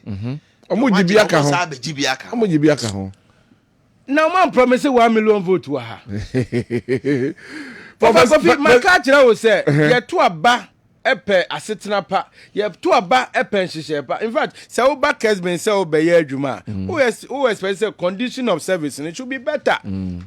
What you say? Sana nyeza adwuma na wo sore say your first mo aba better ho. The conditions here must be favorable and better. It in condition here ye womi. Ye kase ahokire ni ade na ye nyina ye kai. Ye global. All right. So we share UK ni US kra no they've advanced in the economies ni ade. They all went through but it will interest you to know say enema papa ye nti unim say the Ghana ka $5 billion achaye. Obi an ede ne ka che no. It tells you say the people managing the affairs of this country no they are better managers. Thank you. Yes, say obi bia no say montu aba no montu ni boom 95%. Emma Dr. Alhaji Mahmudu Bawumia. And I tell you, we are winning this election. December 7th, MPP ebe win it. Dr. Bawumia be your president. I'm telling you, Samira ebe your first lady of the Republic of Ghana. Thank you very much, Paul Yando, Air Communications Director, the New Patriotic Party, Ashanti Mantemu. And time no day. Time no day. Yanku jasomra na yene world sight day no. Paying for her. You bedin come for yene ho. Enti yanku jasomra. All right. Yo yemfa aseda kese ema multi credit. Na multi credit ena sabre wo mo ye how purchase. How purchase no ene sen wo pa bibi ayusu e wo fie. Na wensa entumi enka wo ho enso wo no na multi credits to ama wo na fe watuatua ne kakra na abo ama de wo hwe no wensa etumi aka nti say ye fridges standing stove ananso bibia ye use ofie de light na use bia de multi credits beto ama wo we dan chane na fe wabebie wa account wa multi credit na kakra de obenya bia na de atum said de be na dachi bi no wo pesika pa bosia wo bi wona ansanka ba multi creditor get to me aboa wo Mr. Fresh 0244 17691 enti MTNC mobile phone ben na wo pay you so now so wo ho enso enti de amu ye ene sesese wo mo mobile phones papa de fe de wanka so ani je ho ukwa no wakochusu wo si wei ena mepe na watua kuma bi atoase bosumi nsia no watua wie na kyerese ababe ya wodia na fensie bi aye ka ho so o matumi e de aka ho ama wo de wayare de nani be kyerɛ me dimafo herbal clinic your friend is Dr. Time da so okwada awura mo wadaduanan ena asafrade bi enyarewa ne sa eni so e de kyerɛ no enti yare bia ya wo de kɔ no enche no watimi asa atuase kama na wasan betena se besro wo kumase ebu akwa agogo obetimi afra no 0244 774282 wenti Ghana Career Migration Fair no Yami adoma 16th year ne 17th eba so ewo Golden Bean Hotel Kumase anopa nonkron ebrem wan na se wawie school no opa adwuma ye wachini ya nanso wonya bie ebia okosa okoye oye no wonsia adwuma wo mo na fesa nipa no ntu o mo nso beba down eno abedi ho enkita ho na eja emwa bia ye o metimi ye no wo matimi dia boa no ya fa wo ene na da etro soap ena no pese me na be na ne nkwada na ebusua no nyina mudi dware ansa na wo ba adwuma no anadwo nso kra se me na be na mudi dware de betimi aboa etu James ase nyina eye detol semina ebusua momfa mo ho ento so efe damu nkonwa no esra me so de no watena mu ache se wonwu nso ngoro nso wo mu kra se de pampa bam eba ne sa wotena so pe na to asidua no so akwada ba ye wabafia gum we ba abadwo nso kakra gum enkwada ididi yode ne nsa fefem tu be nso akodwa no kra che wada mo bebra na pampa bam amada mo pampa kra asesa edi se latest form for nkonwa no eno bi na abagie fa kwosiesie da mo na so kra to anim kakra ne ehu se wo krom na enye wabrabo mu yonko eti efrodi ani ye ko doctor ni wat njan ni mo na ya kwase ya ho yare eti na so pa wo ana ana be ma wo mpa sogro no na asesa enkoyie meboa eti amase se ma no nyina obi ebubu ani nchie wakwa homa kra ya mpese ya bagie yesi de wunni mani go ba koni wat na doctor timia so mu no wasa yare wate yare bia ya wo be so nti nya resemu kumase atronso agugu na akọ junction adansi rura bank nhwe ni mo pe enkran so tantra ma 7 ho ho mesrada bi oye adwumaje kwesi ada de na chese wo kwa akosom enti wo be fra 0244 087687 junior science and math quiz no a Kessben for yakofa ba ye na ya depenti KNU West for asomu no ya sase ya de ato eye TV no so enti da biara da bata wuni adaje kura sha akoda ni nkura ma ne ntrase na onsua bi STEM subjects na no mu treatie na etimi abo akoda no da achen multi credit ne Kessben for na asomu ya ye de ebramo na media school no wo de na hemfa na akọ no se ba bia ya wo kọ ye no wo ma nkyere wo ye nti wunya adwuma to sa certificate ne twene na bra sketch world wo ba se da house fee ha obenya forms ni biato 50 Ghana cedis pe ya de bosumi nsia be kire wade yie pa na abehunu ne yie nso e wo media adwuma no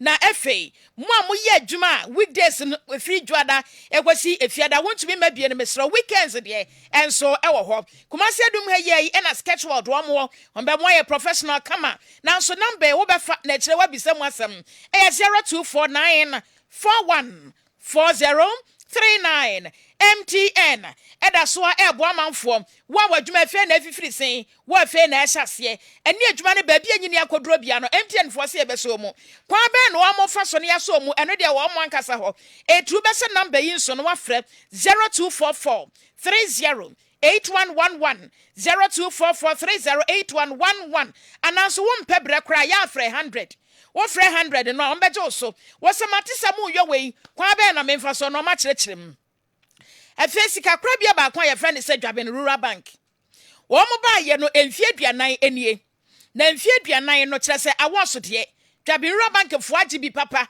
odwuma ni ti headquarters no e wa Asante Kwabena na wo mo products ahodo bebre e bi ye savings account current account da chinti wo mo float shares competitive interest rate wakwaje bosia ana waje wo musika na ehunsi ho no eye kakra bia emu kon wo mo fixed deposit eni sisi ahodo bebre sika kra bia de wankasa wunim enti ene na 40th anniversary wonu wo mu ntua na mo emom no wo mo sisi ahodo bebre ye gina so na wo mo de aboa wo yesi se kra de se wo yi sika na se wo de kwoto no SMS alert no eye free wo mo nje bibia ewom no mo nkrabata no edoso nkrabata no medika kan se headquarters e wa Asante Kwabena na ebi wadwe so bonwire aboaso Kwabena ye pankro no wonwe Roman Hill Magazine New Road sepetin po mu fimesa enafe adeseman omu biabie kwasa ebia na wani te ho wo be sa woni omudi nkita ho mia hodra ya ebo boss we wo wo bia wo be frɛ 0271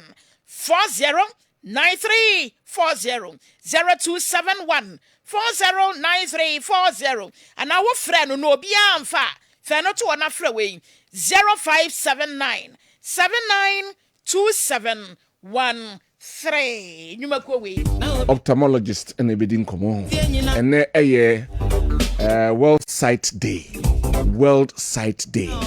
ti mi wo Dr. Penaman Poku di ba ko de age. Okay. Sanso and Dr. Joel Otiamankwa, Omoye ophthalmologist, a Konfuanochi Teaching Hospital Eye Clinic, and a Yebidinko. But my phone message is now about na yabehe World Sight Day no. October 10th. No, was okay. My main kind message is nafi memra. Security. The students have to attack. An assassin episode can maybe a number from have to attack their teachers. Period. How is the attack going to be like? Anyway, I think it should hold them responsible. Young cancer. Maybe a son of episode. Good morning, please. I want to ask, who are those doing the galamsey? Are they not Ghanaians now? Who has seen Nana Akufo-Addo doing galamsey? We should advise our families against the dangers of it, and let's leave the president alone. Evangelist Obi Ewo Kumase, Julius Agahoa, Ene Tahiru Ewa Security. The next NDC Mahama government will scrap the following draconian taxes within its first 90 days in office to alleviate hardship and ease the high cost of doing business. E-levy, COVID levy, 10% levy on bet winning, emission levy. The clueless government is reluctant in fighting the issue of the galamsey because the hypocrites in a country like the lady and the man are refusing to talk about because their favorite government is now ruling us. So the solutions to this galamsey is to change this clueless and wicked government and bring back JM to rescue us from this wickedness. Regards to my board, Honorable Julius Deborah and Gabriel Aga. Hashtag change to reset Ghana. Hashtag choose 8 to break their 8. Okay. Ono Edian Abbas Amogobo Ewo Fenso. Ono so Edibia Bam. Or say organized labor is a very big disappointment to most of us. They have been manipulated to call off the strike. Some of us fully supports UTAG stance, and let's unite to deal with this bunch of highly useless government with no manners and dignity ruling us with their wickedness. They do not think properly and must be sent back to the bush to learn common. Okay. We say, if the lecturers will not go to work because of galamsey, don't pamper them. Let them stay home. What is disturbing this country greatly and causing inflation is black marketing of the dollar. Why are they not addressing that issue from a champion and Odiwe Abrain? I say, Dr. Pinamai, good morning. Good morning. Dr. Joe. Bokode. Right. Ma yenhwe World Sight Day. Why World Sight Day? Okay, it's World Sight Day. Eda afibia yeyi eda baako. Okay. Yede bo eni hu yare ehun de ru chenkofo. And apart from that nenso no ye hwehwe nkofu eni na ya kache ya ma o mehu se bia yare bi o me ni so na yare bi ni o me ni so. Okay. Enti eyade aye na afibia enya afiwe nkwa. Okay. Enti World Sight no botaye e no. Ti mashede any no how important is our eye? Intia no mashede you hu dey just say the daba kusi ho. How important is the eye? Okay. Inti dia me de beka ho ansa na me yisa question na no ne say World Sight Day no o kano ka say 10th October. Enye 10th October ene World Sight Day no. Okay. Ne mum ya wada etosu mienu. Okay. Ewo October Bosumi dunum. Bisumi dunum. Afibia. Every second Thursday of October every year. Okay. Until this year ena 10th October. Until the two team and fan two teams say 10th of October. Okay. I feel we na 10th of October. I feel we na 10th of anyway. Until obisa say aden ena ye pese ye bo World Sight Day hunderu anase ye boy ni ho ban nipa bia ote ho a uhu ade a uhu obetimi afra don't worry obetimi de brofo na afra don't worry se me ho chere kaka obetimi de afra okay inti ye ka say eyes are the windows to the soul. Okay. Inti se wo nyini no enioma bebre wo hono mo a uhunu ena eboa no ema obeye nipa bia oye. Okay. The who influence who you become. Okay. So it is very important say abribiano you have at least one eye. Nyame adome o my enemy no and no one importance. But it's important that for your quality of life, right? And just your development, you need to protect your eyes. And until now you create awareness. Okay. And for this particular World Sight Day, no, near ye boho deru na ye focus ye won kolani. Obi baby say adentina nkola de nka mpanyifo ya say ukwa no unyina na editorate na moja yen ni ye konkwada so yi enti sene ye kan no afi bia eni de ye enti afi we no nkola wo ho de bia mum nanso so ye hu se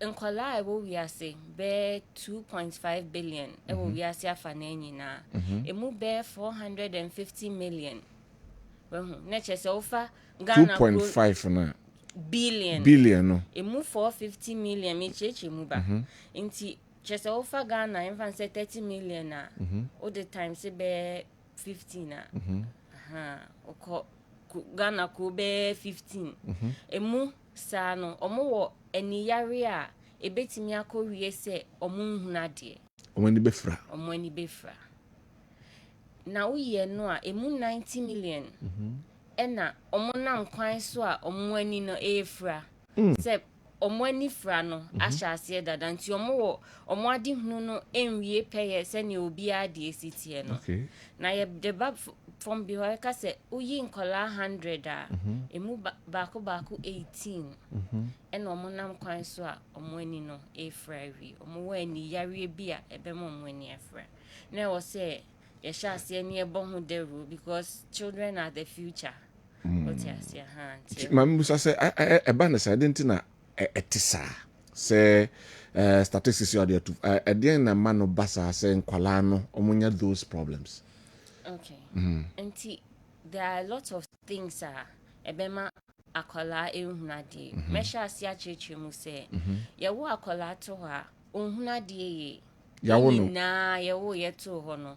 Wadi hunu ne nye clear se ne na wusi hunu no. Naturally sana tina ko Naturally sana nyame boy na tie nti unyini no na kanea kọwani ni madi hunu kọwani no na wadwene baabi a ema wo hunu ade no develop what you say nti nkakra sa wahu red wahu green afi wadwene ni hu green o so okay green ni red ni nipa tuntum ni nipa kokọ ni na develop nti se sa development we entimi anko senie ewo se ya na chesa kola no baby o sha se fie no e ho ana obeka nti no ye one of the things akola bi nso so wo ho a nyame ncha de ye wo no na problem bi esi adehunu ne kwan dada se bia nani ni kosua no kra na anform yenwie na adwene no na anform yenwie ana se bibi ekata nani ne so eno ye de wo no ansa na enkola mpi pragro na dihunu no develop koka ma se ne esi enso mpi pragro bi ana se accident bi nti wakwa kopra ama afi na dihunu no enwie peye se ne esi ye na mesa komachi ekoka enkola omo time wanso ye be friend na premature ana preterm babies omo time wanso ansa na ye wo omo no omo ankasa peculiar condition ana ni yare a omo timinya omo time wanso omo time wanso likely say ombetimi nya eni yade ana omo eni yade bia omo mu na ya friend retinopathy of prematurity na chese omo num no na time bia ye screen omo hwe se sa yare no ebi ma na se ahya ase ye be fa kwan bi so esi ne kwan ena nkola nso so ade ba ko a ewo ho se ne mpanimfo si nya no nkola nso so timinya eni kokram eye cancer of the eye they din kind pa ye retinoblastoma Sani a friend or Potoka. Okay. Retinoblastoma. Retinoblastoma. Inti we and Yoma Bia. It's me. Esi kwan say akola ebehuna de. Okay. Right. Inti na eno enho ensem nti neyi focus no e won kwada so.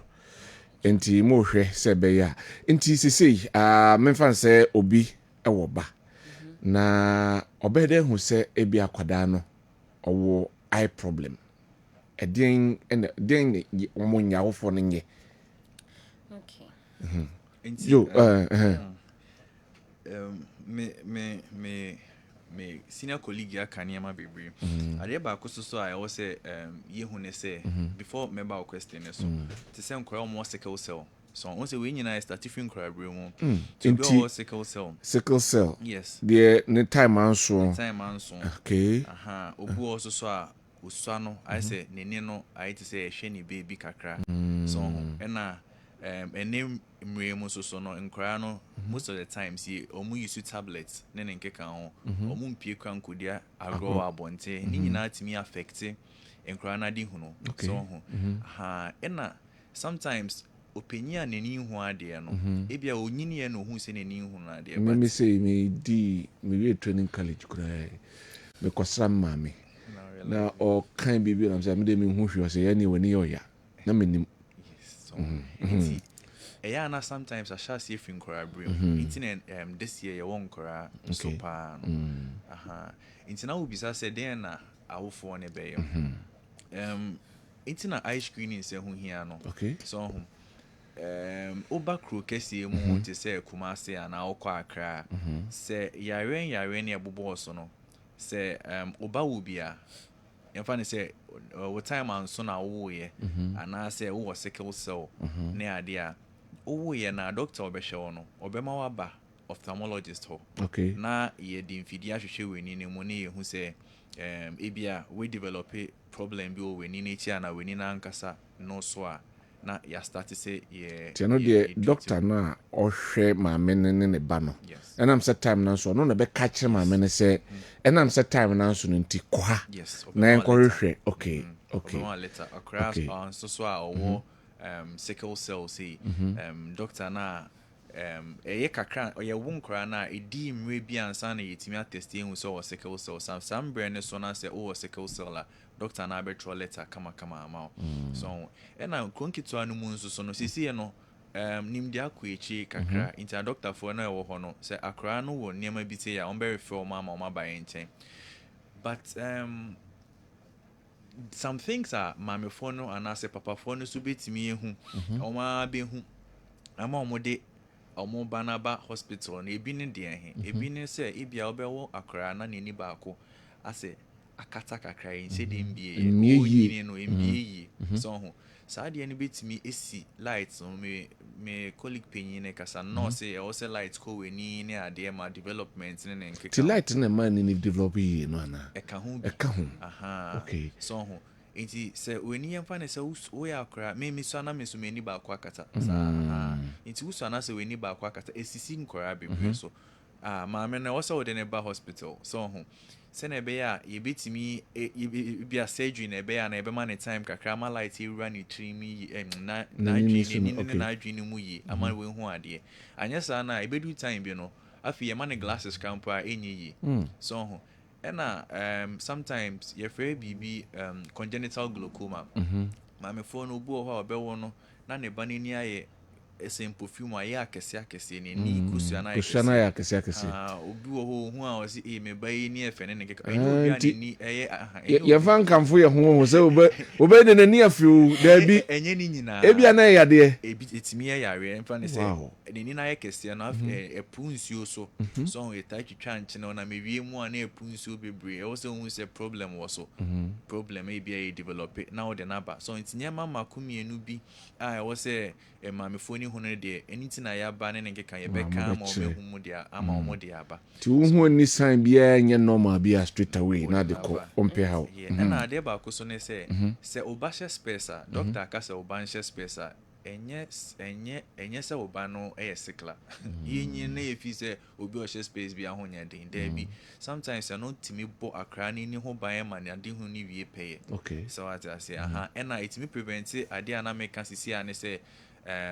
saa de ne friend amblyopia we nyina wie na e bia ya hwehwe weni ni mu na bibia ye okay nso weni no adwene ntimi ampeke ne ma no nti se e wo so space a mo man nhye se na be ya onkonya amblyopia no so okay nti dia me de beka ho wo enioma a obehu a obedwen se me be de nani e bia na problem ho wo no na wo sha ase se wo man no fo a nani on say wa akwala nani no krenti but o sha ase bie nani a wo man no fo a nani da wanim obehwe wanim onso behwe nanim wo se akwala no nani na o nani da wanim nso o so ye mami a obeti de mechi ase communication ni ho o nani da wanim nso onhwe ana nani ne trawo o so de ne ba ti mami fane wo so mo very careful ana se oni a oba wo ho eduru anwumre a aso ohuna de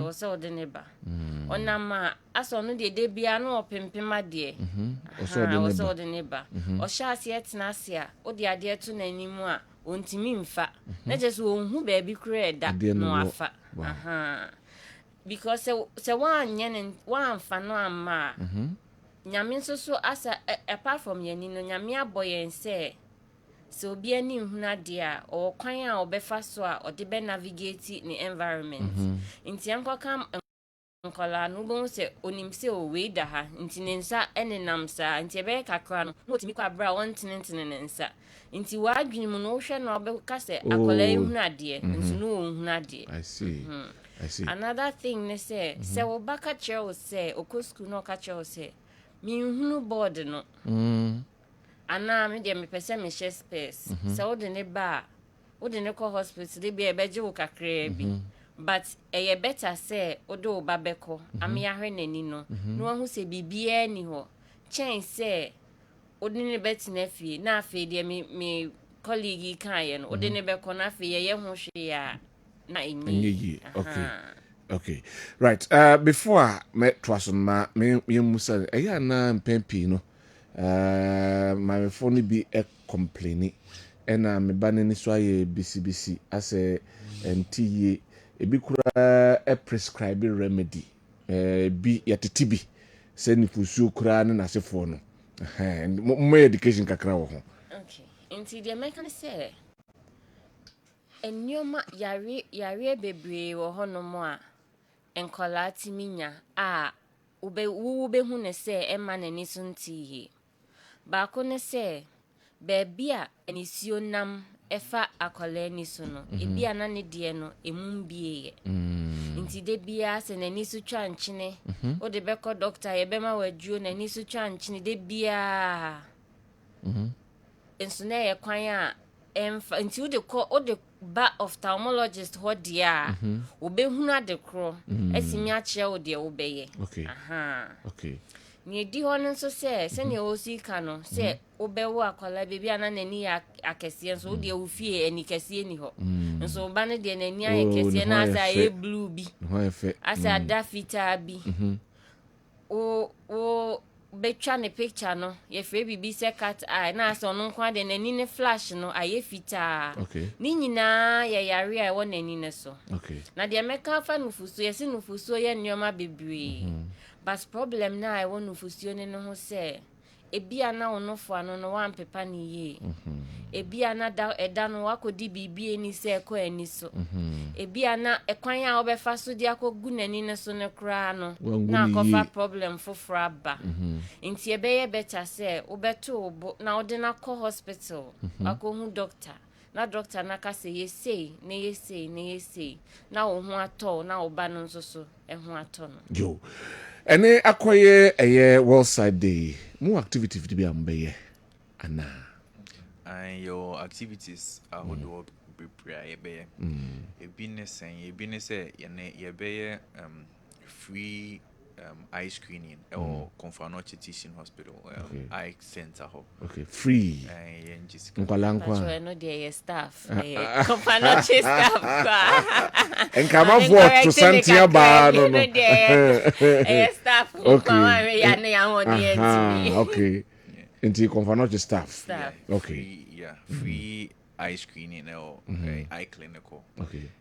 My staff. Okay. And ye best so deru ebiana ye wa hase no your colleagues no and so be or other radio stations then nkeka ho mutu nkofofo cheche nkofo eni eyare ne de ye wa se na obe kwan obe fa so aye we ne nkeka ho. Okay. Nti ye buderu bebre na ye sanso ye screening ni kuma se nkwan kran so the same thing I cost over. All right. In other regions. In other regions. Yekeni. Abe very critical. Ama nipa. Yates asetemu asemi. Mienhwe muwo any advocacy and I say muwo any request. Say beya amanfo benya more access into health care and I say eye care.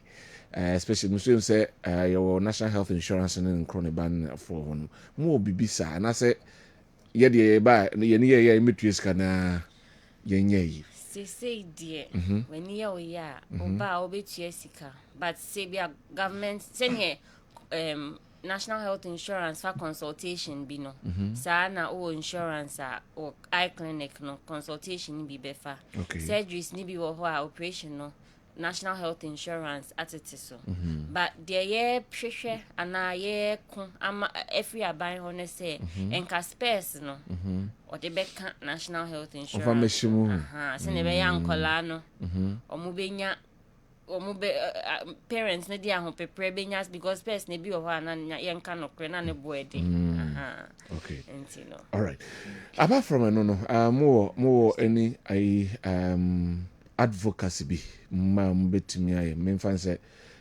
ne ye kan ebititi nkurase nom ye kan ekure bia na wo mo ente moko rounds and how do you go about it in terms of mama manfo awareness na fe ebia mo any give me in terms of say mo yama manfo do you have anything of that sort or afinimu no a couple of times you come cross here free surgery say mom the obeto na o lens I dey be shame am we any free untuaska but o lens na ye dey be shame to say it usually na e na oni panani so like a operations near ya no but o lens na dey yemfa ne say oba kuma say ana okọ baby ana say ubetua for services of doctor no ne enru ne nkeka ho a say ban cross here na say ye surgeries ne mawa na ebo no lens ne pen na obeto it be completely free so lens no surgery okay unti ahwe kra tekukra no ane se waba uka ska o de ebi wo kwa ye de bus ebe si ho na mo de afọ mo kwan wa no ne de afa ni pa de aba na ya na sa surgeries no so say kwakoya enye se surgeries nkwa na ekoye ye ko screening nkofo asana ya surgeries no na screening ni mu no ye hunyema bebre obu ho ana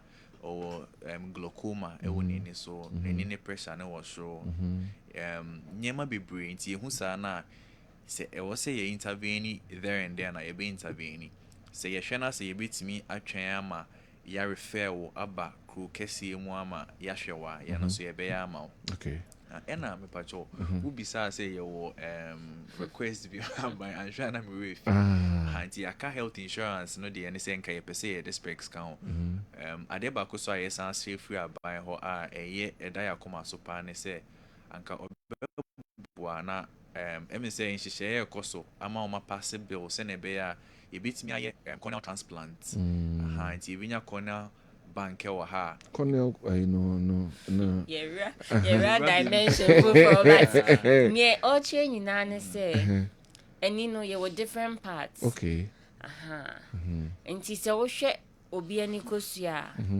bibi clear bi eda tuntum ne so unnimu a unhunu okay ba bibi clear bi da ho but e bi ho a na obi anya epra bibia wɔ n'ani anaasɛ wanya infection bi nti na ɛso no abɛyɛ fitaa okay yɛtumi yɛ operation a yɛbɛyi obi deɛ ɛde ahyɛ so sɛnea ɛyɛ kidney transplant na the only thing ne sɛ ɛyɛ ani nti agye sɛ ɔni akɔ no wafiri mu na moti ni mayi ne deɛ ni ayi ne deɛ nyɛ sɛ woti hɔ yi munyi mani baako ma menua nti ɛno na yɛtry sɛ donation no yɛbɛ pass bill because sɛ obi wu a ne body ne yɛ n'abusua deɛ kɔmate aseɛ no nka matimi yɛtumi ayɛ sɛ because ɛbɛboa yɛ nyinaa sɛ obi a wawu deɛ yɛbɛka sɛ bi a n'ani no deɛ ɔmfa nkɔyɛ hwee nti nkiyɛyi a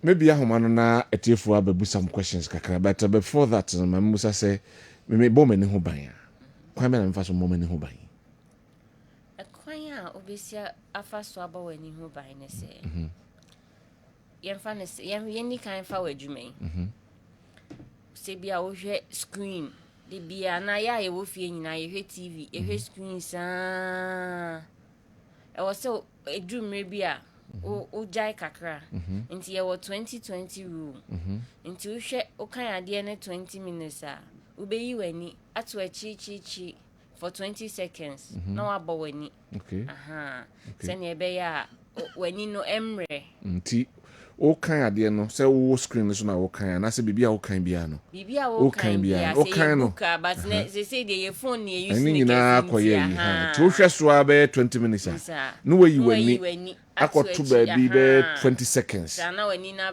arrest because ahoden a o kan ade a wo use no enye no bi na wo hwɛ chichichi a wani no relax nti ye be pese wo be hwɛ achichi na wani na timi relax kakra me to so ne so se enuane bi wo hɔ no mo a ehu hia se wo bedi ye be ka green leaves ye ka carrots but then the most important any green leafy vegetables cabbage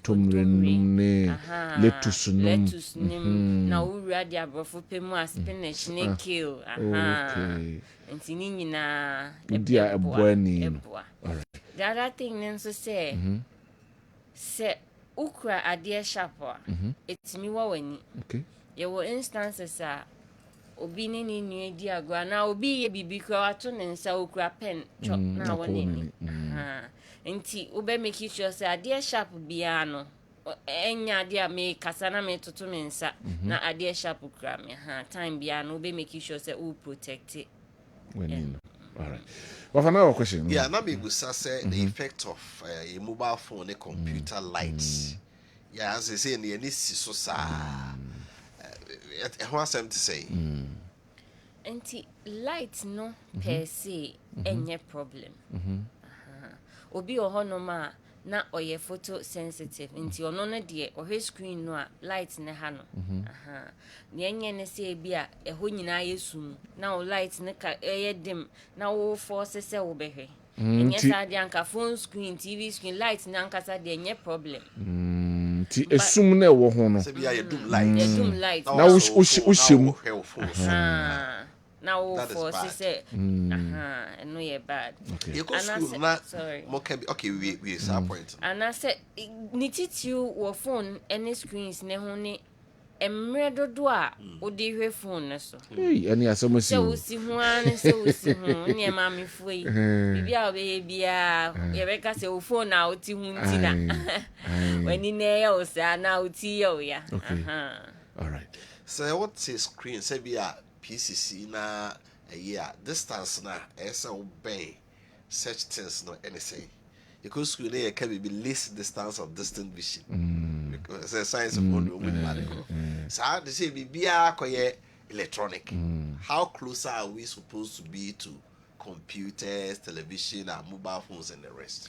For the most part no wadi hu ne betre because ade any we echi na hu na hu ade be ko echi we echi na hu ade but so so phone ma wo elbow length what ne won sa no maybe our elbow no edru no na wo kwa won sa ni mu a eho ye okay so be hu tinye se aben ododo ana ko echi dodo but ni nyina se ne wo hu ade e ne betre all right Mammy, I'm at the phone na T4 and some more question Modiaba. The same line 0537 333 933 0537 333 933.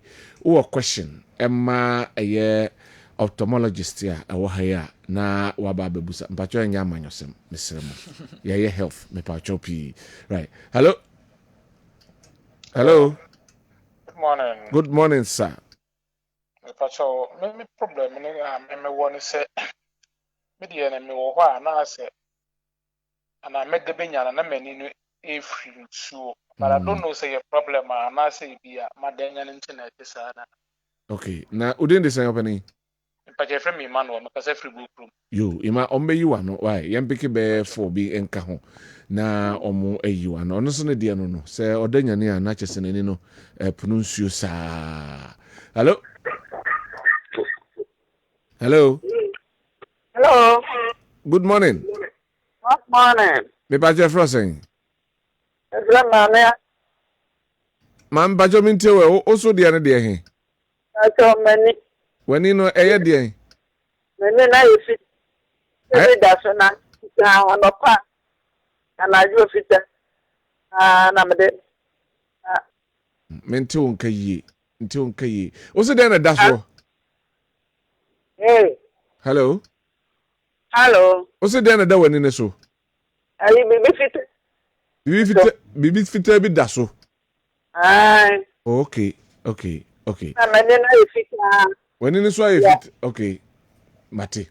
Ombe ese nyam kwada no kompanyfo no na efre ka omo de oso betimi e de aba obi oso a obeda be sorry na nani baako nsuo saa na so ne saa nti odi e ba e be yi no so na hello well 0537 333 933 0537 333 933. Hello. Hello. Good morning. Good morning, sir. What you say? Nyame adum na so e. We are there. So yes. But your friend say. Chabia yana many sure I said a bossy and a bush will be a good. Okay. A bossy. Into a mammy who idea what she even people pass. Okay. Yo.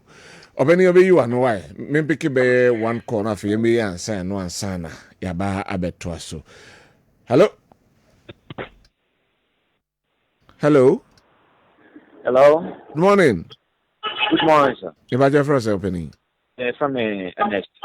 Free Amunjo. You. And there's also the end there. Me pa show multi-master di mami.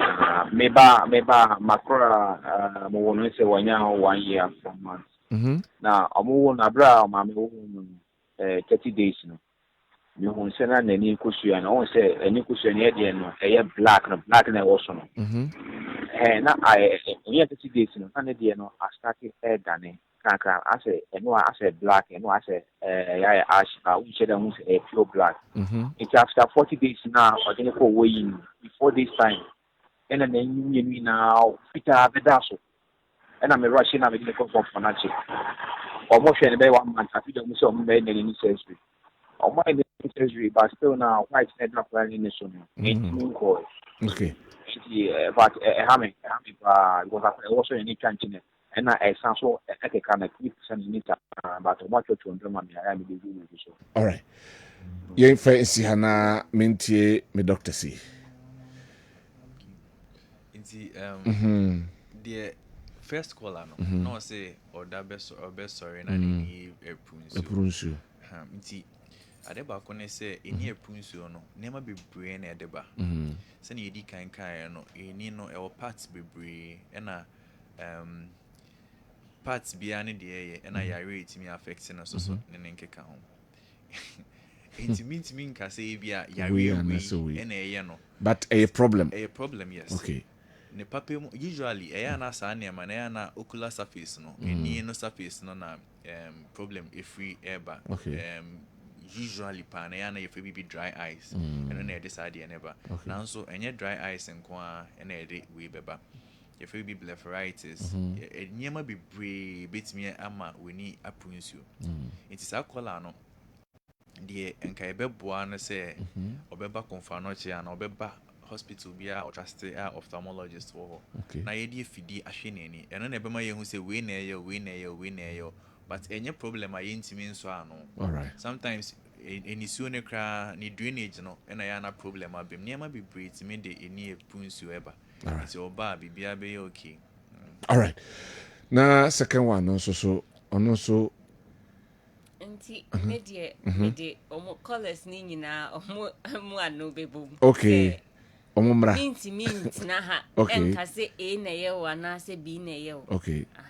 okay inti se wan kasa wan hu se wani no ni se ni esi wo se etie no enye sa na etia mesre wo se wo de be ko hospital doctor ohwe ni wo ho no wa hra ma o no watimi a che wa de potia eye o eni de obetimi aboa o okay na last one nso so a kan ba ne ho asem no to be honest wako hospital ena ya operation ena bibi aba operation nechi minti minka se na bi efise enye me na me ye operation no okay nti doctor no a omo doctor ko no omo ye operation no omo no omo betimi a cheche mu best se ebi ase ni se ebe kwa akọwie se ana ye se ma no okay ti misra omo nyina monko hospital maye all right yo ye be ye ni sorry na finally dey na mbeka Dr.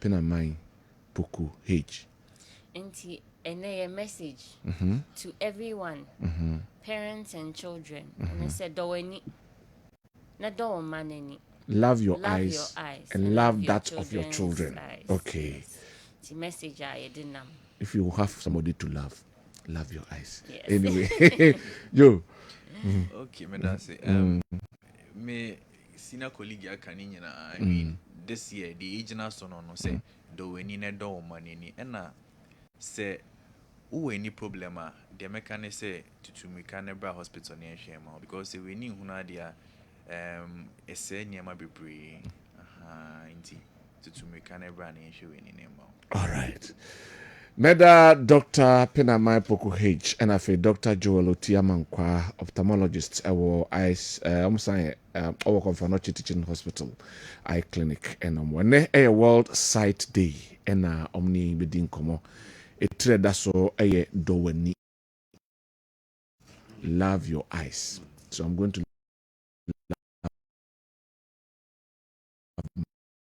mine we are not to be no Google so very dangerous and I'm from so and it's just person say like say mama tamposa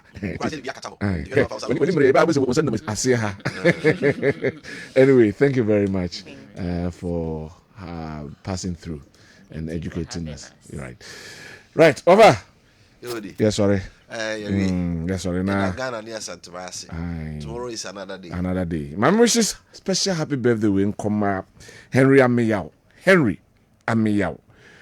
formerly of Dankwah FM and na woda Henry Amiyao God richly bless you and then bless whatever you do. What you offer Kofi Apia enka sanso na ekuya yebo asuama the prophetess otin enka ekuya Apia sia sarebedi ako na ehihye dwumadi de bro Samuel Sapon na nakwa me Sunday ehwe sound and my Isaac Ansu jina camera na chi director Stefan Kwachi MCR na afi technician on duty nyina eboae yes so ama say Joe Laka and